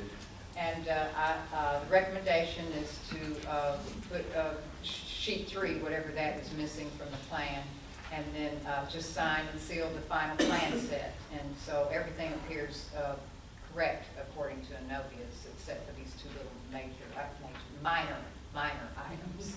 Right. Well, actually, there was an approval previously written by Russell Large himself, and I sent that to Keisha and Courtney, I believe, along with signed sealed plans. Okay. And those signed sealed plans actually included, the sheet 3 was a signed sealed survey by the surveyor, which wasn't included in my electronic copy that Inovia got last time. So that was what the missing sheet was. Okay. Do you have that, Courtney? Okay. All right. If you would you mind just send them on to me also? Signed sealed. The PDF. The PDF. The PDF. Okay, yeah, I can do that. That's no problem. Okay. So even though we've voted to approve it contingent, do we need to vote again then, Mr. Hartman? Yes, this is, Okay. they're in here now for final plat approval. All the improvements are billed. Inovia signed off on them. No, this is actual final construction plans. So it's not final plat. No, This is final construction. no, this is final construction Oh, you're plans fine, for y'all to approve, I guess. And Yeah, and actually, we've already given them preliminary plat approval. correct. Is there any deviation from the preliminary plat approval as to what the construction plans are? No. Then, no, we've And we already did given- review the plans, and I asked questions about it on August the 6th. Yep. And did that. this is just, so, no, we appreciate you coming in and explaining things, but we've already given them approval to begin construction out there, so they can get after it. And then the next stage will be, you will come back before us for a final plat. You don't need to email me the construction plans, but just the final plat, so. Correct. But typically what we'll do is we'll submit signed sealed plans, and there's somebody from the city or county or whoever the jurisdictional agency may be that stamps approved, so that when I hand these plans to a contractor and they do bids, it's on an approved set of plans. Would that be the county building department? If whether it's a city engineer or city administrator, if you need essentially confirmation so that the contractors feel comfortable going out there and turning dirt, that would not be a problem. That would just a ministerial function of staff. And the only thing that we would look for would be if there's been a deviation from our prior approval to what, you go out there and now you've done surveys and topos and all this, and you say, hey, we need to move a road over 6 feet, or we need to do something like this, then that would be something that you would get reapproved tonight before you go out there and start working on it. Because that's what we'll be looking at, is the preliminary plat approval, does it match with the final plat when you come before us? And of course, you could be out there and constructing, and it could deviate a little bit, and you'll have to be able to explain that when you come before us on final plat also. Correct. So, no, I think they're fine, no need for a vote. Okay, well, I submitted 8 sets of plans expecting that y'all would keep 1 set of construction plans, or maybe even 3 for the your water sewer inspector. I have a plan, a set at home, and I don't need it. Would you Okay, like to have that back? Right, yeah, that's Okay. that's the original construction signed Okay. sealed plans. I mean, I don't have I a was place. expecting to get somebody, from the city, maybe even the mayor would be the one to stamp, approve, initial sign, whatever, and then contractors can go out and go with it, because, I mean, that just keeps us from signing and sealing some plans and giving it to somebody who's done constructing. So. Yeah, I think Courtney as city administrator can give you that authorization. Okay. Just Courtney. So, just let me know too, I guess, when y'all get those construction plans put back together and how many sets I can get back from y'all. Okay, well, y'all bring those back if you can, if you don't have a place to keep them at home or don't need them. Big roll of plans. If you haven't already used them as fire starter or something. Oh, no. All right, well, so I guess that was considered an approval. Yes, sir. All right, thank you. Thank you.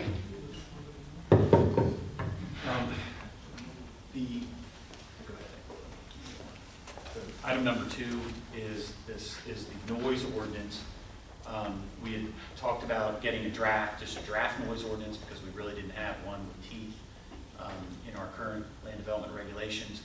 The one before you is just a very lightly modified version of what was passed in Apalachicola recently, and is the starting point for the city of Carrabelle if we want to kind of beef up our noise ordinance or regulation of noise in the city. Now, I did review just briefly, I snuck a peek at the noise ordinance that we have on Unicode. It seemed like it had most of these items in it. It discussed a decibel measuring device, it discusses measuring procedures, operating standards, list of permissible noise exposure and exemptions, and it seemed similar, but they're both technical. They're difficult to interpret.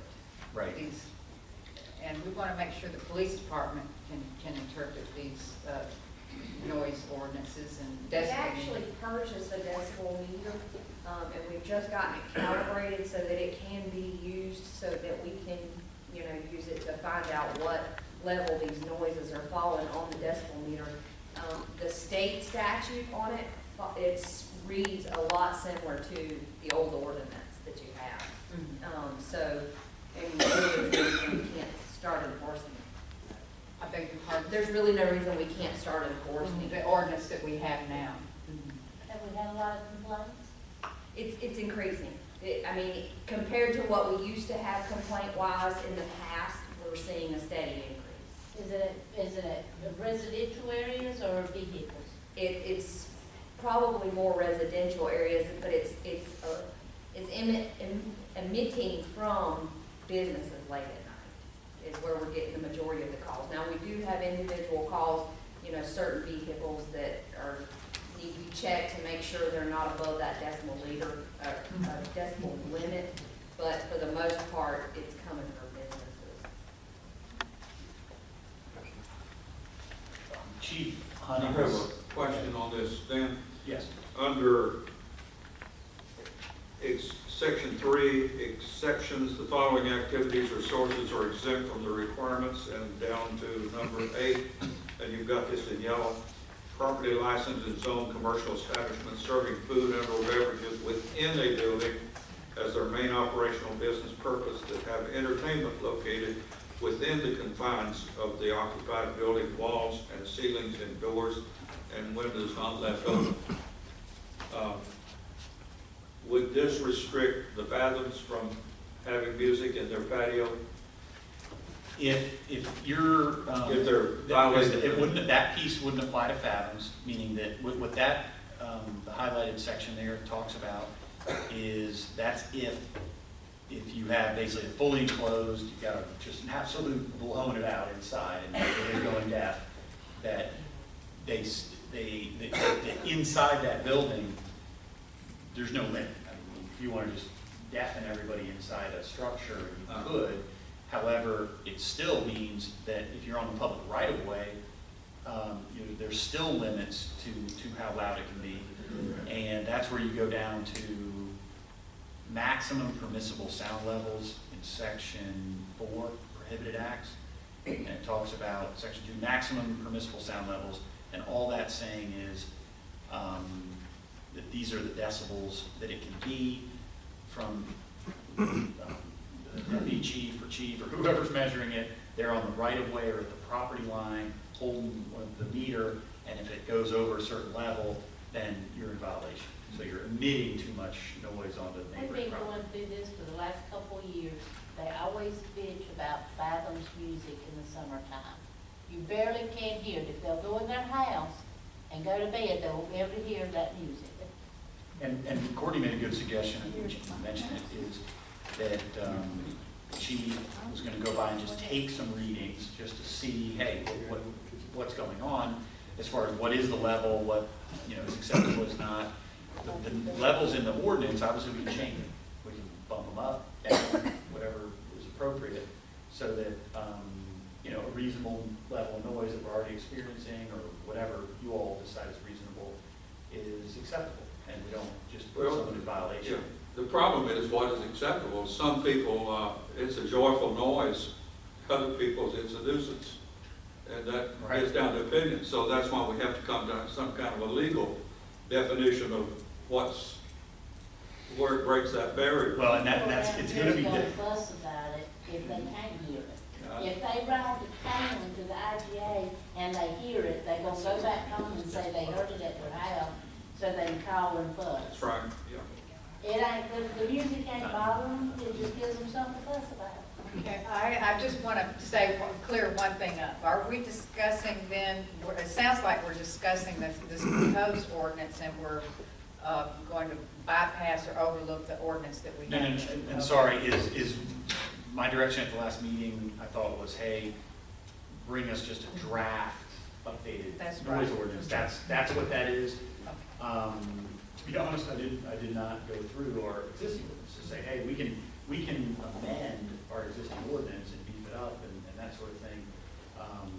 But again, it would probably, these will merge. I mean, it would look much like this. Kind of similar. Yeah. I didn't look at our existing ordinance close enough to see if this one talks about enforcement and penalties, and if the police department was to begin enforcing our existing ordinance, would enforcement or penalties apply, or could we just maybe use that existing ordinance to see how loud, I know how fast 55 miles an hour is versus 65 or 75, but I don't know how loud 65 decibels are, or 75 decibels or 85. And do we measure at the property line of the business or location that's emitting, or do we measure at the property line that's receiving say out on Third Street where you live, Yeah. is that where we measure the noise, or where, and how loud is the noise? I mean. Property line of the property emitting, so generating the sound, it's at the edge of that property. Okay. It actually should be at the property that's got the complaint. See if it's so loud at your property. I mean, you gonna go up, if, just say Fathoms in general, yeah, you go up there, it's gonna be loud.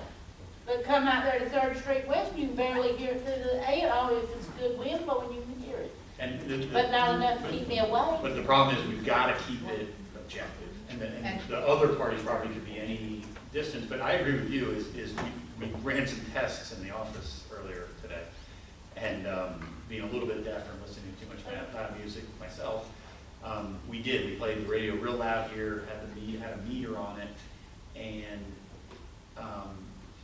you know, those are not, they didn't seem unreasonable. Meaning, if someone was playing their music, if I was in the street in front of Fathoms and they were playing music as loud as we had it, and it was still under the 65 decibels, it was pretty loud. I mean, it was pretty loud.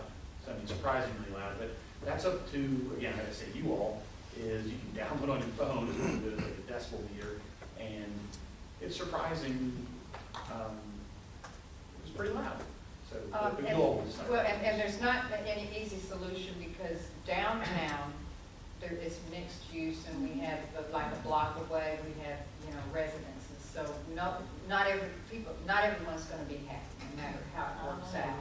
We plan to start tonight on the testing throughout the community with the decibel meter to kind of get some rough ideas of what the decibel level is. And we'll probably continue that on through the weekend so that we get a good idea of weekend versus weeknight.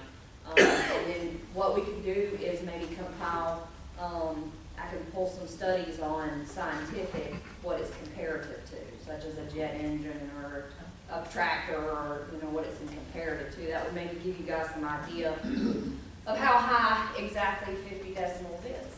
You know? And then something else we might consider is the time.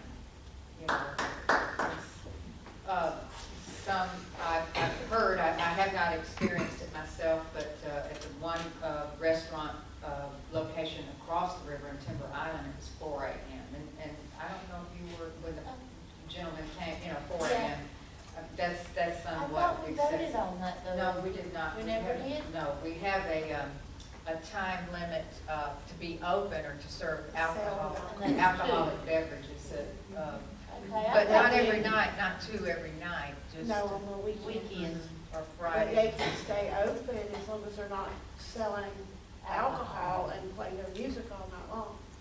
I thought we voted on that, though. And that might be some type of a compromise, is to have it, you know, since it's so close, some of the residents are so close, and some, you know, there's hotels that are close by also. Now, I do enjoy the music, and I do go to the, every now and then I go and listen to the bands, and I certainly love to listen to locomotive. So, you know, I don't want to put anyone out of business, by no means, because we need these businesses here. In the long run, the domino effect is they support all of our other businesses, and they pay taxes as well. So, yes, sir. Can I make a comment? Yes, sir. Please come forward.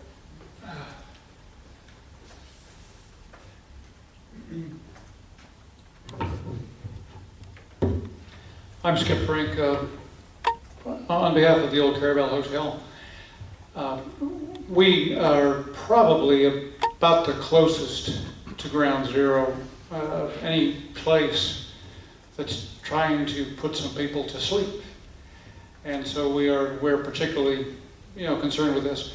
2 observations. Number one, that was a good comment about the timing. I wish y'all would consider midnight or 11 o'clock, you know, whatever, you know, is reasonable as a kind of a, you know, a time target. The other thing is we are very special in a lot of ways in Carrabelle. Our harbor is right smack in the middle of everything. And that river is a wonderful reflector in all directions. So just imagine if 2 or 3 other places producing music, and by the way, I enjoy the music myself, It's just going to get to a point that, people won't stay around here because it'll be too loud all around the harbor. That's my comment. That's the busiest place in the county on the weekends. I don't see them going nowhere. I would like to suggest that we get hard copies for, does everyone have a hard copy of this? Or I printed this out myself. Everyone has a hard copy of this sample. And then what about and do you have a hard copy of this sample ordinance that we're reviewing? I don't believe I have a hard copy of the sample now. We have copies of the original, the Okay. older one. And I don't then- think we have a hard copy. All right, and then also for everyone, a copy of the noise ordinance that we have in place so that we can look at it and compare and bring back our notes and, to try to work on this in one sitting, it's going to be difficult. And it's technically difficult for me. I've had to read over it several times to try to understand it. You might be able to go out with one of the officers and have them measure music while, one evening, or take your phone out and measure some loud noise, or have Courtney come up here, have the chief do it for you, and so that you can kind of get an idea, what levels we're discussing here, because there are chart levels here for the different decibels and different times of day. So as I read this, Bo, you're not, you're an exception because you're inside the walls. It's loud. So you're not I'd covered. like to ask a question if I could. Okay, come forward, sir. It's loud.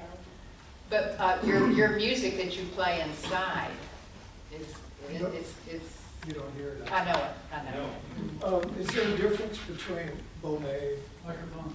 Microphone's not on. Hi, good evening, Bonet. I'm obviously a music lover. Is there a difference, Dan, between indoor and outdoor decibel amounts?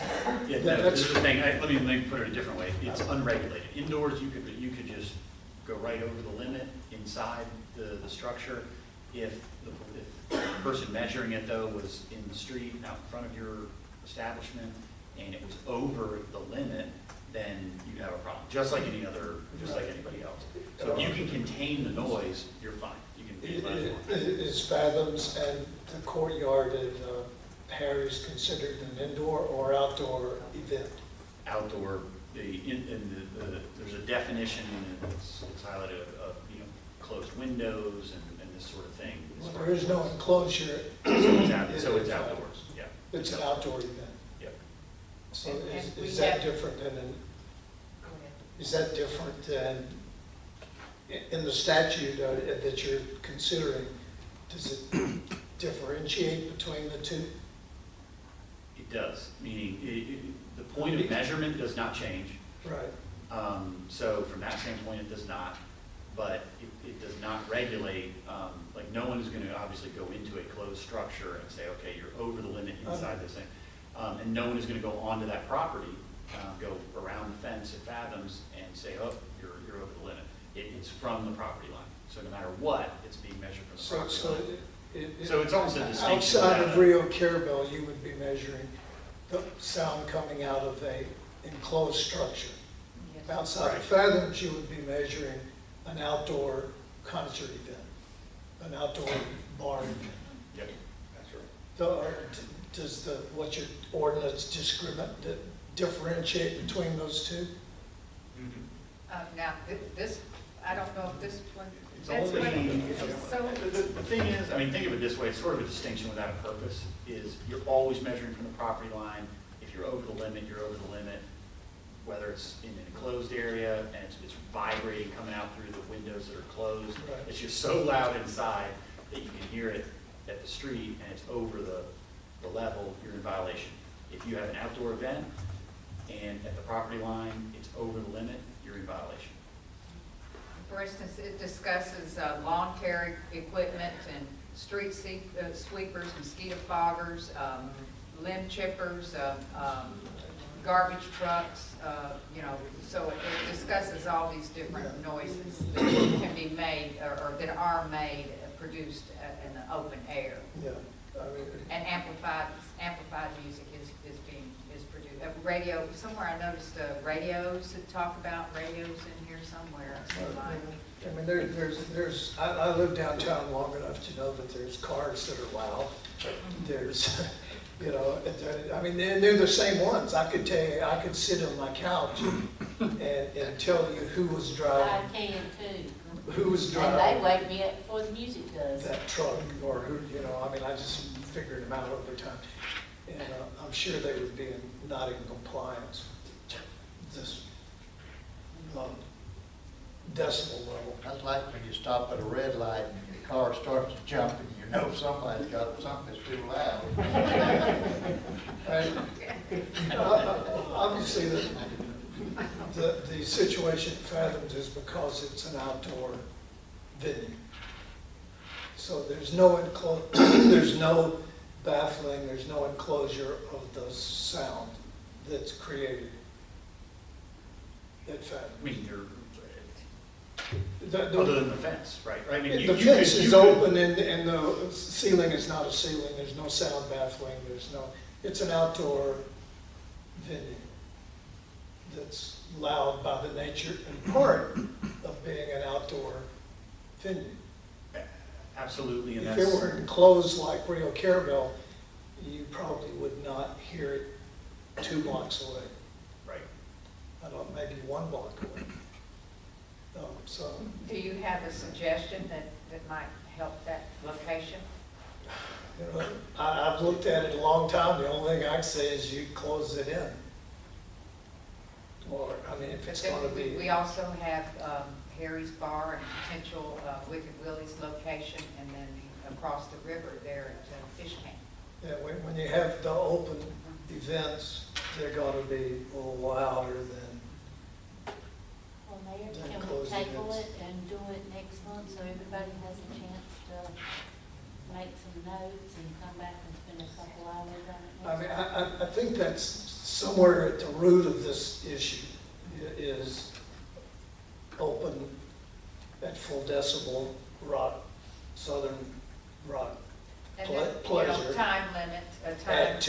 After 12 o'clock and in a building that is not closed in.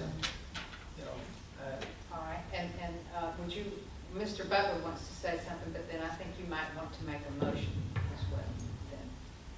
Okay, take a quick, let's let Mr. Butler speak. The decibels is tied to any noise. Yes. And the reason they normally have that is so they can control any noise that becomes a nuisance or disturbance. I would say the vehicles, like when I moved here in '71, I had a dune buggy, and I had the baffles taken out of my mufflers. I had whatever. I was talked to by the police, and they said, you will not be downtown after this hour. When you leave town, you're not to go through, the first 2 gears at whatever. So what Mr. May was talking about is if you can hear a truck, and whether it's idling or just going down the road, it's over the decibels, and somebody has to, address that. I mean, there's places for those trucks to be, and maybe you can raise the decibels to be a little bit higher so you can accommodate things that have always been here, and then adjust it if you have to, or put hours on it or whatever. But once you start this, it's everything. It's not just an entertainment venue. Right. Because it's all about people's hearing, like some of us been in the military. Well, it's gonna be about what anybody's fussing about in Spanish right now. There ain't anybody care about new cars. But we know that we can project sound over the river too. You can modify stuff, but just the sound is still going to go somewhere. I make a motion to table it to the next meeting, because it's gonna be a while on this one. I second. Okay, so we have a motion by Commissioner Massey and a second by Commissioner Mathis to table the discussion until the next meeting. Is there any more discussion? And I would just like to request a hard copy for all the commissioners and anyone in the public, and you have a hard copy of the current noise ordinance that we have. the current noise. This was a sample here, and the one that's on Unicode. That's the sample one there. So, any more discussion? Okay, then all in favor? Aye. Aye. And any opposed? Okay, then the motion carries. All right, and we'll move on forward now to discussion and possible action regarding relocation of City Hall. And we got a good memo from Mr. Hartman. I appreciate it very much. I agree with a lot of the things that he suggested or his legal opinion there. Y'all have that with you?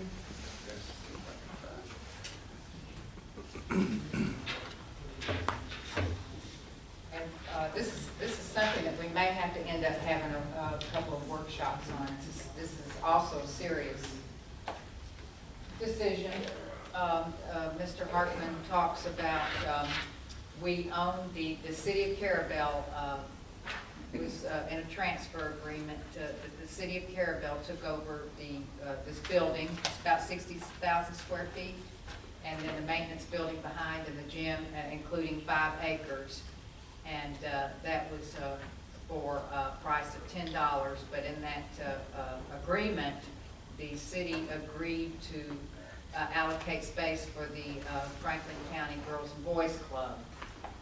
And I had sent a separate question that if we demo this building and remain on this property, build a new building on this property, a smaller building, more in line with what we actually need, are we still obligated to this school board to keep space for the Girls and Boys Club if we remain on this 5 acres somewhere? Right. And we had 2 agreements, a transfer agreement and a lease agreement. And it was contemplated in both agreements that if we retain, we're operating out of this building, that we will provide space for the nest. And essentially the agreements are very basic. I mean, they did not contemplate, obviously we're talking about, which is fine, in that if we are not occupying this building, to my opinion, we do not have to provide the space because we won't be able to. And we certainly can't be expected to maintain 60,000 square feet for a 110 forever, given the burden the building is placed on the city. And if we vacate the building, we're the ones keeping it going with all the obviously utilities and improvements and that sort of thing. So if we do vacate the building, then it was again my recommendation that obviously, and I think it's everybody's common sense, that we do need to demolish the building. We can't leave it sitting here and being a nuisance. It would go into disrepair. Now, Ms. Courtney had a good suggestion to if we decide that now we have 5 acres here, and this is something to keep in mind. We do have 5 acres. The ballpark that's in the very back is designated a FEMA stage debris location. In order to get FEMA reimbursement during a disaster, you have to have an area that's designated to stage your debris that the city picks up off the city streets and right-of-ways. And that debris has to be staged in certain types of debris. It might be metal or whatever. And it has to be staged and weighed before it's taken to and logged. There's a great procedure that has to go through if you're going to get FEMA reimbursement after the disaster. And one of the things is that you have a already designated staging debris location. And we do have that back there now. That's part of the lease on the whole area here.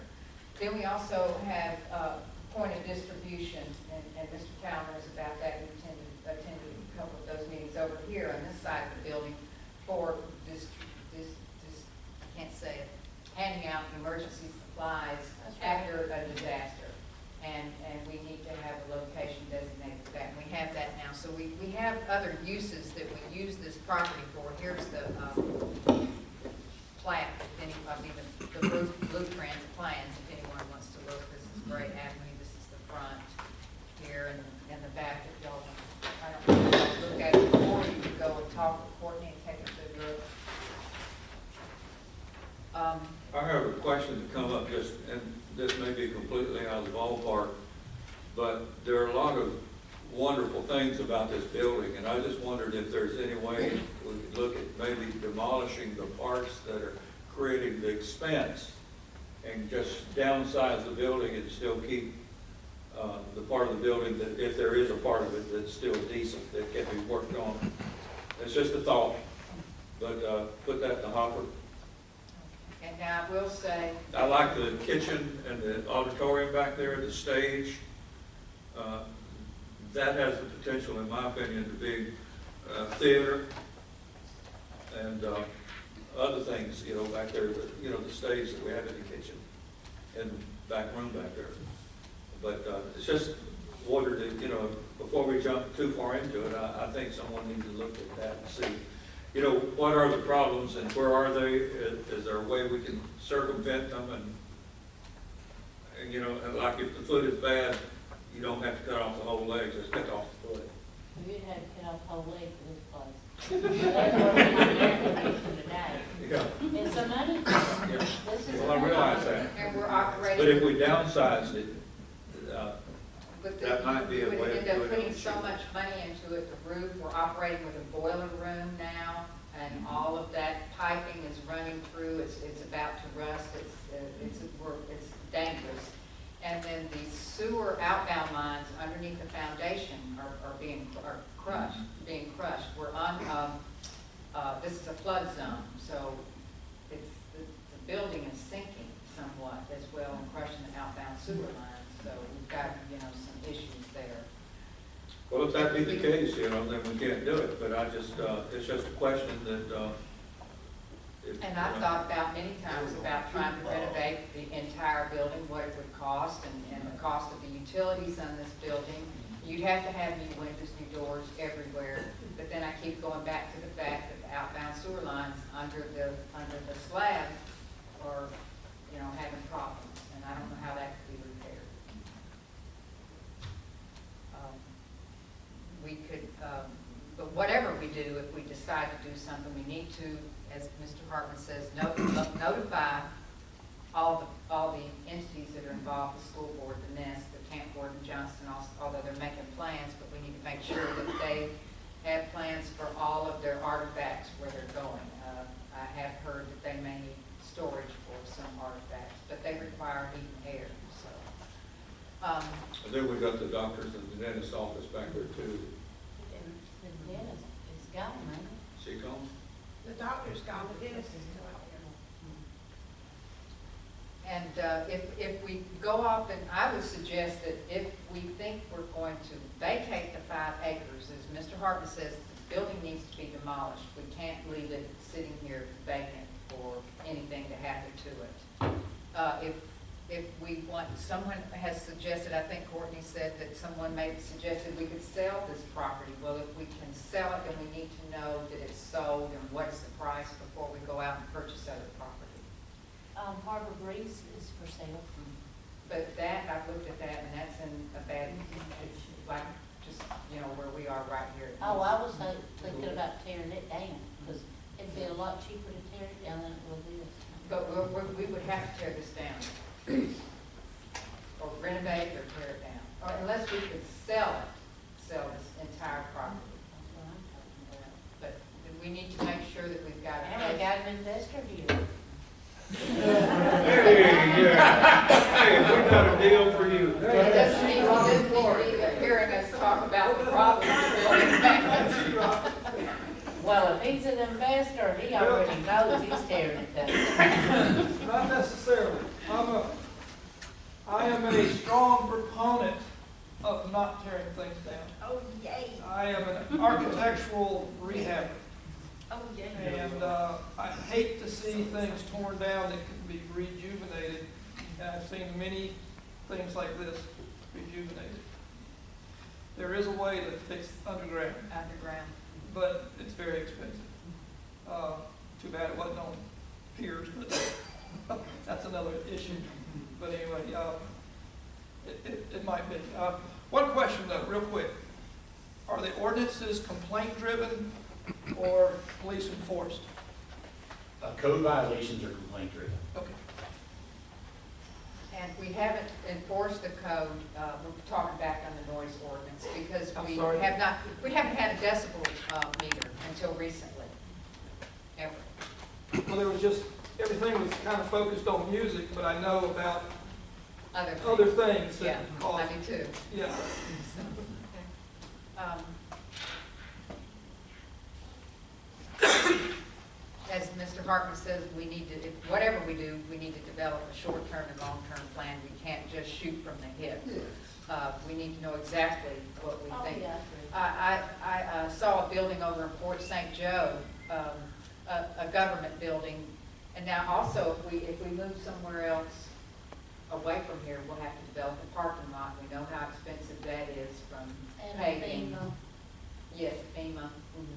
And we do have a ready-made parking lot out there, and if this parking lot is usable eventually in the future, it would need to be rehabbed, and that's expensive. We know that from paving projects. This building is built, looks like it's built back on the setback line. Of course, it's dated a little bit, but you can see it has the same parking style out on the roadway as we have out there now. And you might be able to put a building out front and continue to operate in here while a new building is being built in the front yard. And then, once that building is built, demolish this building. But even before we think about demolishing, we need to know what it's gonna cost. Yeah, it's gonna cost a lot to demolish. It is. Yeah. That's what I was gonna mention. Can you get someone to give you an estimate on what it would cost to tear this down? We can. And we've called Crowder to get an estimate. This ground that this building's sitting on is a peat bog. That yellow sand hill was pushed in here. I helped push it in here with the county. Just filled in over the peat. So if we build out front, and it actually that Plat, did you get your Plat back, Courtney?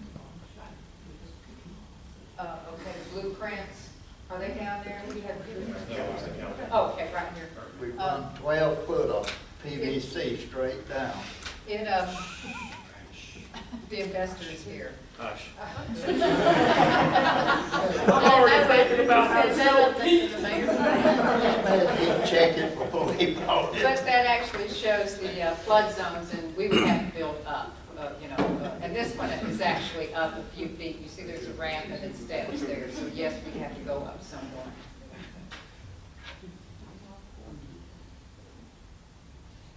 I think we really need to give some strong consideration of, keeping the location. Now, did I say already that Courtney had a suggestion to give the gym to the school board for the nest and let them operate out of that building and not demolish that building, and they could pay their own utilities and make repairs there as they need fit, but that they could still have a place to operate. It's just a suggestion that Courtney made. And certainly just the lawyer consideration is when we finally decide on what we're going to do, we do not want to get hung up with folks that we're leasing to, that we, all this that. So really, I think it might help commission in their ideas and kind of motivation of everybody is maybe if you all authorize Courtney to start coordinating with tenants. I've seen this done in redevelopment before where you say, look, you're on a 90-day kind of timeline, or just get everybody, start getting everybody comfortable with the idea that this is not going to keep going on forever, that start exploring some of those ideas and get comfortable with it, because we do not want to arrive at what we're going to do and then have, looking ahead and get pulled back because we've got folks that are upset with us. So she could maybe, or you could help her draft a standard letter that would say that we're contemplating, we're exploring our options now. Yeah, just work through if there's going to be anybody getting upset, let's get through that before we're ready to move on. Make any hard obligations. Yep. Okay, or firm obligations. Do we know the date when this building was built? 1972. 72? 1972. That's what I thought you said. Did you say 1972? Okay. Oh, yeah, I had a bunch of head So assistant it's not old enough to be an antique then? shop foreman, but there wasn't no pay. It's old enough to be It was old. just a bunch of tires. Okay, but now, and now, I want to say, Dan did write in his memo that we need to. If we could get that piece of property up there, that's yellow sand hill up there where that ball field is. Because all that was pushed over in this peak bog to build this on. Well, the school board wants to keep that in the event they have to build a new school in the future. If we get more water and sewer accounts and more populated, they'll need to build another school over here, so. But Dan says that we need to figure out the most cost effective, because I don't know where the funding's coming from. I don't know if anyone knows. We may have to have a mortgage or something like that. But with what we're paying on utilities, we could pay a mortgage. And we may be able to find some grant funding, but, you know, we need to figure out the most cost-effective way to move forward. I bet you we could find a grant to demolish it. Maybe not to build one, but to demolish it. Yeah. I bet you could get a grant for that. But we need to, you know, decide if we're going to stay at this location, or if we're going to remove this building, or all the buildings, or now the building back there, we need to, the maintenance building, maybe take a look at the condition of that. Maybe we want to keep that for storage, or what's the condition of the roof on that building in the back. Build a smaller building. Do we want to demo this first and put the office and the police department in mobile office units, or do we want to build some building front and tear this down later, or move somewhere else, buy property, then try to sell this and then buy property and rent this from the new owner until we can get a new place? You know, there's several. Excuse You me. ain't got no money in the hell, Yeah. ain't it? Yes, it is. Chris, we'll put you on that committee. Sir? We'll put you on that committee. Okay, all right, so, you know, maybe we need to, once again, table this. We said in the beginning that this topic's going to be on the agenda probably every time. We may have to have some workshops on it, or we might have a combined workshop, half an hour for the noise ordinance and an hour for City Hall. We may have to do it again, so, you know, some difficult decisions here. But it's decisions for the future. Personally, I would like to see a energy efficient building that would allow expansion, but it would be energy efficient and modern, that would take the young adults into 40 or 50 years in the future.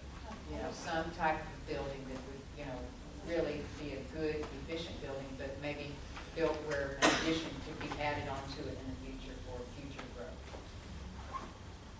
And the young adults that I've talked with would like to see an energy efficient. And we do own one other piece of property in the city, it's a Hammer Allen Park. You know, something could be put there, but we'd have to develop a parking lot. It's got drainage issues too. It would have to be up. We have to develop that, but that's where we need to park, is where the drainage issues are.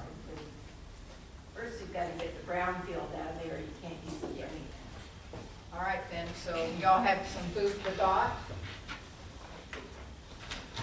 We also own the kitty park and the east end of it there on 5th Street South is a pretty big section. It's very low there, of course, but it's just another piece of property that we own. Are you talking about Sands Park? That's what he's talking about. Down here at 5th Street where it crosses Sands 98. Park, but now, Sands Park could be used for a government facility? How did we, what kind of funding was used to build it?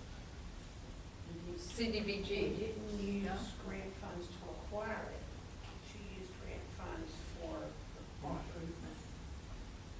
We'd have to look into it. You'd have to build something on the pond, because we're not moving the park. No, at the And east then- end, there's a pretty good sized spot there on the And east we end. actually have FERDAP funding, you know, they're about to do some renovations there with some $100,000 of FERDAP funding that we just got in October. Does the city still own the lot across the street from that park? On this Street? Seemed like there was a lot there. I don't know, it seems like they gave it to Habitat for Humanity years ago. My Do you memory remember was, that, David? my memory was that that was another lot that we gave to Habitat, that we still own, on Avenue D. That lot that extends from the center of the east side of the park. It's in the comp plan marked as a public. And then, you know, we have that lift station there at the corner. On the west side. And D. Yeah, that's the west side, this is the east side. Across, it's like directly across the park from Tamara Allen Park, that corner. And just food for thought is, I know we've talked about acquisition of land. I mean, if we're talking about building I don't want to talk out of line, but say an $800,000, $1 million building, we have land that we can, I believe we can trade and/or the purchase of the land. Nowadays, the land prices what they are, if we're talking about spending that much on the city hall itself, the structure, then the land price, sure you could put it right in with the rest of it. Meaning if it was thought we could fit everything on 4 or 5 lots, I don't know what that would cost these days, but obviously we're at an all-time low on land prices. And we did, you may remember, we went through several lots of channels, and we looked at stacks of available property.